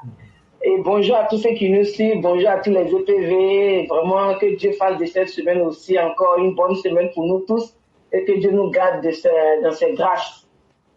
Ok, clairement, c'est le côté insalubrité là que je veux parler, quoi. Moi, je trouve que, franchement, c'est quelque chose que je n'arrive pas à comprendre. Les pays européens où nous sommes, les pays développés où nous sommes, que c'est propre là, c'est parce qu'il y a des amendes, c'est parce qu'il y a des sanctions. Mais pourquoi on ne peut pas commencer à sanctionner ceux qui commettent ça? Moi, je suis parti au village, j'ai aimé le village même plus que la ville. Au village, là-bas, il y a les poubelles dans les rues. La rue est propre. Mais pourquoi en ville, on ne peut pas faire la même chose? Donc, ça veut dire que les villageois, même qui sont là-bas, ils sont plus civilisés. Et plus, avant, on disait qu'ils sont villageois, ils connaissent. Mais c'est faux. Ils sont civilisés. Quand tu vas, il y a les poubelles dans les rues. Quand quelqu'un mange quelque chose, il va jeter dans la poubelle qui est à côté. Mais pourquoi on ne peut pas faire ça en ville? Moi, je trouve qu'il faut des sanctions. Et puis, il faut une sensibilisation. De la même manière, ils ont fait la sensibilisation pour le coronavirus, et puis tout le monde a commencé à respecter là. Pourquoi aussi on ne fait pas ce genre de sensibilisation? Sauf si les jeunes qui sont là-bas, qui disent qu'ils n'ont pas de boulot là, on peut les employer pour faire des agents de rue, pour mettre des amendes. Dis aux gens, tu jettes quelque chose pas dans une poubelle, tu as amendé. Quand ils vont commencer à payer les 500, les 1000 francs, les 5000 là, vous allez voir s'ils ne seront pas droits. Parce que c'est la même chose que les Occidentaux font. C'est des amendes. Si tu jettes des poubelles quelque part, on t'attrape, tu as amendé. Voilà pourquoi c'est propre. Ce n'est pas propre parce que les gens de là-bas sont plus éduqués. Non. C'est parce qu'il y a des amendes à payer. Si vous commencez à amender les gens tout de suite, vous allez voir, personne ne va jeter des jordis dans la rue, ils vont se déplacer pour aller dans les poubelles. Mais tant qu'il n'aura pas ça, ça va toujours rester comme ça. Mais moi, c'est que je me suis dit, mais comment les villageois respectent et puis en ville, on ne peut pas faire la même chose? Quelle sensibilisation ils font dans les villages et puis ça marche et puis en ville, on ne peut pas faire? Il faut sensibiliser les gens. Maintenant, quand vous parlez et puis ils n'écoutent pas là, mettez les sanctions et faites passer à la télé. Dites aux gens, tu as jeté là, tu vas. Corona, ils ont fait sensibilisation de Corona. Pourquoi pas faire sensibilisation cache-les? Pourquoi pas faire sensibilisation aussi pour l'insalubrité? Vous voyez, moi je trouve que c'est quelque chose qui est très facile à combattre au fait. Mais peut-être que je ne sais pas si nos différents, mais ça ne les intéresse pas ou pas. Parce que la santé là, c'est pour nous tous. Hein. Quand on dit, quand les Occidentaux sont là, c'est parce qu'ils sont obligés d'être propres. C'est pas parce qu'ils ont envie d'être propres. Hein. S'il n'y a pas amende, tous ceux, vous allez voir ce qu'ils vont fabriquer. Même la circulation, c'est parce qu'il y a des amendes que la circulation est propre. Si on commence à faire tout ça là, est-ce que ça va pas aller? Ça va aller. Mais vraiment, tout le problème est trop, c'est pas régler au fait. Franchement, c'était ce que j'avais à dire pour ne pas te mettre en retard. Merci beaucoup. Merci à tous ceux qui nous suivent et bonne semaine à tous. Merci infiniment, cher maire. Effectivement, l'homme noir, il faut de la rigueur et c'est la seule chose qui peut nous faire comprendre et changer. Et malheureusement, c'est pourquoi nous parlons de volonté politique. Autant nous critiquons les hommes politiques, mais c'est à eux que nous remettons le pouvoir de faire les corrections qu'il faut. Si eux ne les utilisent pas, on vote des lois, les lois ne sont pas appliquées. Mais ça ne va pas rendre les gens droits. Et on espère bien que les uns et les autres vont se ressaisir pour savoir qu'on n'a pas besoin d'attendre le gouvernement pour assainir notre environnement. C'est une question de responsabilité et c'est une question même, je dirais, de dignité humaine. L'homme se différencie de l'animal par aussi la propriété. Et donc, vraiment, merci beaucoup. On va vous souhaiter une excellente journée. Merci à toi de même. Je vous en prie.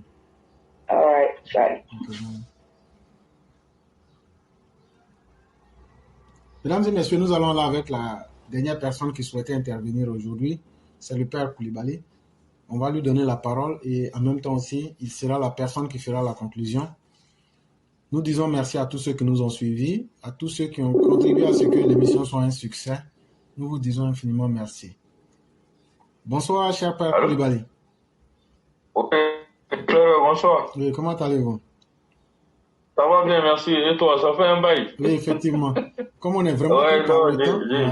Je suis le direct, mais bon, je n'ai pas souvent l'occasion d'intervenir et puis souvent je préfère laisser écouter, quoi. Bon, voilà, pour ne pas être trop encombrant. Ne vous gênez pas. Et comme on est vraiment pris par le temps, on a laissé 5 minutes à chaque intervenant. Donc, on va vous laisser vos 5 minutes et à la suite, vous faites la conclusion. D'accord, merci beaucoup, merci beaucoup. Je voudrais d'abord féliciter tous ceux qui ont parlé avant moi, notamment Sondiata et Sali, pour leur intervention. Et vraiment, bon, malheureusement, Sondiata il revient beaucoup sur le problème de l'électricité, il a raison. Parce que même hier, moi, j'ai dû mettre un commentaire à quelqu'un sur TikTok en lui disant que c'est un fief menteur. Et arrêtez de mentir, ça m'a parlé de Iranov, comment la CIE, ça appartient à la France, bon bref. Chacun brode ce qu'il veut là-dessus, raconte n'importe quoi, rien que des contre-vérités, juste avec l'intention naturellement de nuire au pouvoir, quoi. Voilà, et c'est malheureux de le dire, mais encore une fois, personne ne ressort pour répondre. Bon, personne ne sort pour arrêter, on va dire, le massacre. C'est malheureux. Et tout ce que Sundiata est en train d'expliquer là, c'est pas parce que les gens ne savent pas, hein, ils savent. Mais ils font exprès. Même Achali Kemoko, lui, il est dans une logique de sabotage du pouvoir, hein, ça n'a pas commencé maintenant. Maintenant, là, bon, il le fait avec beaucoup plus de mauvaise foi, c'est tout. Sinon, habituellement, il est un peu plus fin. Là, maintenant, il est devenu tellement gros grain, plus que personne ne lui répond. Donc, il pense qu'il est en roue libre, il est le seul député qui aime la Côte d'Ivoire, ainsi de suite. Bon, bref. Moi, je voulais intervenir sur également NCI 360 à la suite de, je crois, Maire Binet, qui a effectivement parlé de Cuyo. Mais là, encore, lui, ça va, il fait souvent des sorties mesurées et plus souvent objectives. Mais encore une fois, notre cher journaliste, soi-disant indépendant, mais en réalité qui est le porte-voix le plus autorisé et le plus patenté de Tidan Thiam sur le plateau de NCI. Hier encore, il s'est signalé. Ali Diarasouba a posé la question de savoir qu'est-ce que les gens pensent des dernières nominations du président Alassane Ouattara. Quand, à son tour, il a pris la parole, il dit que les nominations sont anticonstitutionnelles et qu'il va le démontrer. Après, ici, il y a un article de la Constitution qui dit que le gouvernement est constitué de premiers ministres et des ministres. Et pour lui, c'est anticonstitutionnel parce qu'on aurait dit ministre, gouverneur, ministre, conseiller à la présidence, ainsi de suite. Parce qu'on a ajouté autre chose au ministre. Vous voyez comment ce monsieur est très dangereux et il est vraiment de mauvaise foi. Et c'est un intellectuel pitoyable. C'est ce que j'ai toujours dit. Les intellectuels africains sont les plus dangereux. Et Éclaireur l'a dit, ce sont eux qui soutiennent les potentats, les nouveaux potentats qui sont aujourd'hui au pouvoir. Et c'est triste. Les nouveaux autocrates. Donc, il commence par raconter cette ignominie qui n'est pas juriste, mais il fait exprès. Ça fait partie de la communication tendancieuse pour nuire encore au pouvoir. Ensuite, il dit que quand on fait plus de 10 ans de pouvoir, tout ce qu'on fait après, en fait, on est sclérosé, quoi. Qu'on n'a plus d'idées, on ne fait plus rien de bon. Tout ça, il cherche à détruire le président. Parce qu'Alassane a déjà fait 10 ans, donc il s'est dit, c'est pas la peine de lui renouveler la confiance en 2025 parce que, voilà, il a déjà fait 10 ans. Lui, il estime que quand on a fait 10 ans de pouvoir, bon, c'est fini, quoi. Voilà, on ne réfléchit plus, ainsi de suite. Alors, il y a quelqu'un qui lui a répondu sur le plateau, mais au fond, Boyan a fait combien d'années de pouvoir? Est-ce qu'après 10 ans, après 1970, puisqu'on a eu l'indépendance en 1960, et est-ce qu'après 1970, les 23 autres années qu'il faut passer au pouvoir, là, il n'y a plus d'action de gouvernement, de développement, tout ce qu'il a fait après, c'était mauvais. Voilà la question fondamentale. En plus, il insiste sur le fait que Alassane Ouattara, je reconnais qu'il a bien travaillé, mais il a réussi sur le plan macroéconomique. Ça encore, ils veulent faire une dichotomie entre macroéconomie et microéconomie. Ce qui est fallacieux et très tendancieux encore et encore plus dangereux, et c'est tellement mensonger et c'est pitoyable pour les intellectuels qui aiment dire des contre-vérités et de très mauvaise foi. C'est vraiment triste et il n'y a personne sur le plateau pour les contredire. C'est dommage. La macroéconomie et la microéconomie, là, ce sont deux facettes d'une même pièce. La politique macroéconomique, là, ça a un impact forcément sur la microéconomie. Et la microéconomie a un impact également sur la macroéconomie. C'est deux aspects de l'économie qui sont intrinsèques et qui ont des interactions permanentes qu'on ne peut pas dissocier, même si on en fait des études séparées. C'est pas parce qu'on fait des études séparées que ça veut dire que c'est comme si on parle de la politique interne et de la politique internationale, mais c'est intimement lié. Ce que tu fais à l'international, ça a une influence sur ce qui se fait à l'interne, et ce qui se fait à l'interne a une influence sur le plan international. Ça, il n'y a pas de débat. Mais en matière de macroéconomie, quand Ouattara agit sur le plan macroéconomique pour un pays qui est en développement comme la Côte d'Ivoire, c'est pourquoi sur le plan microéconomique, justement, le PIB qui a augmenté là, c'est la macroéconomie qui a fait que le PIB a augmenté, que les opérateurs économiques qui agissent sur le plan microéconomique ont pu justement progresser au niveau du produit intérieur brut, ainsi de suite. Donc, il le sait, mais tout ça participe de leur désinformation, de la désintoxication, de l'intoxication plutôt de la population. Et franchement, je reviens encore une fois pour dire que c'est peut-être une stratégie pour le RHDP de laisser faire en se disant qu'il aura le temps de répondre. Mais ce n'est pas trop le laisser faire aussi, ça va nuire à un moment donné. Comme vient de dire l'éclaireur, il y a des choses des petites choses qui peuvent nous fatiguer. Parce que les gens auront compris d'une certaine façon, de la façon la plus négative possible, une situation qui n'est même pas négative. Mais quand on va venir expliquer, les gens ne vont plus nous écouter. Ils vont avoir l'impression que c'est le médecin après la mort. Or, si on anticipe en donnant des explications, ça va faire que, les conséquences seront tuées dans l'œuf. Franchement, moi, je pense que si les gens nous écoutent, ils n'ont qu'à faire preuve d'un peu plus de proactivité. On ne peut pas être continuellement dans la réactivité. Ce n'est pas bon, c'est une très mauvaise chose. C'est vrai, le pouvoir a fait preuve de résilience à plusieurs reprises. Mais l'élasticité a une certaine limite aussi. Hein. Il ne faut pas jouer avec le diable. Il faut savoir raison garder et réagir de façon, on va dire, concrète pour qu'on puisse vraiment avancer. Bon, voilà vraiment, globalement parlant, ce que je voulais dire, puisqu'on n'a pas suffisamment de temps. Hein. Voilà, éclaireur, voilà, c'était mon intervention, c'était ça. Allô?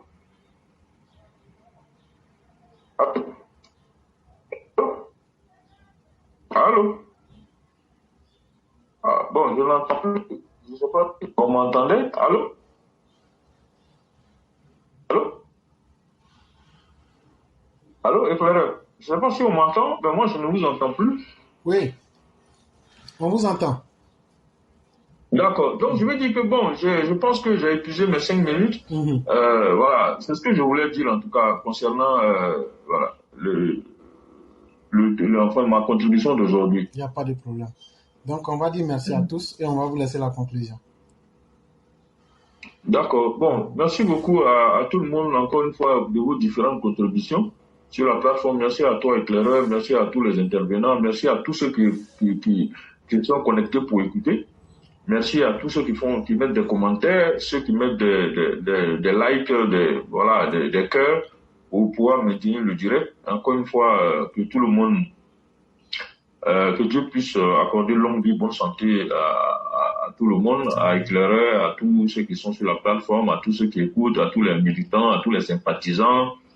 Que Dieu accorde longue vie, bonne santé au Prado, mais surtout que Dieu touche le cœur de ceux qui sont autour du Prado pour qu'ils se bougent sur le plan de la communication, que nous ne cessons de dénoncer quotidiennement, pour qu'ils soient plutôt proactifs que d'être toujours dans la réaction.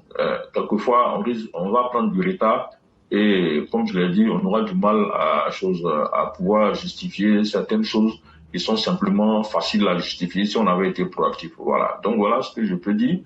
Bon après-midi à tout le monde et que Dieu nous aide et nous inspire et nous bénisse tous.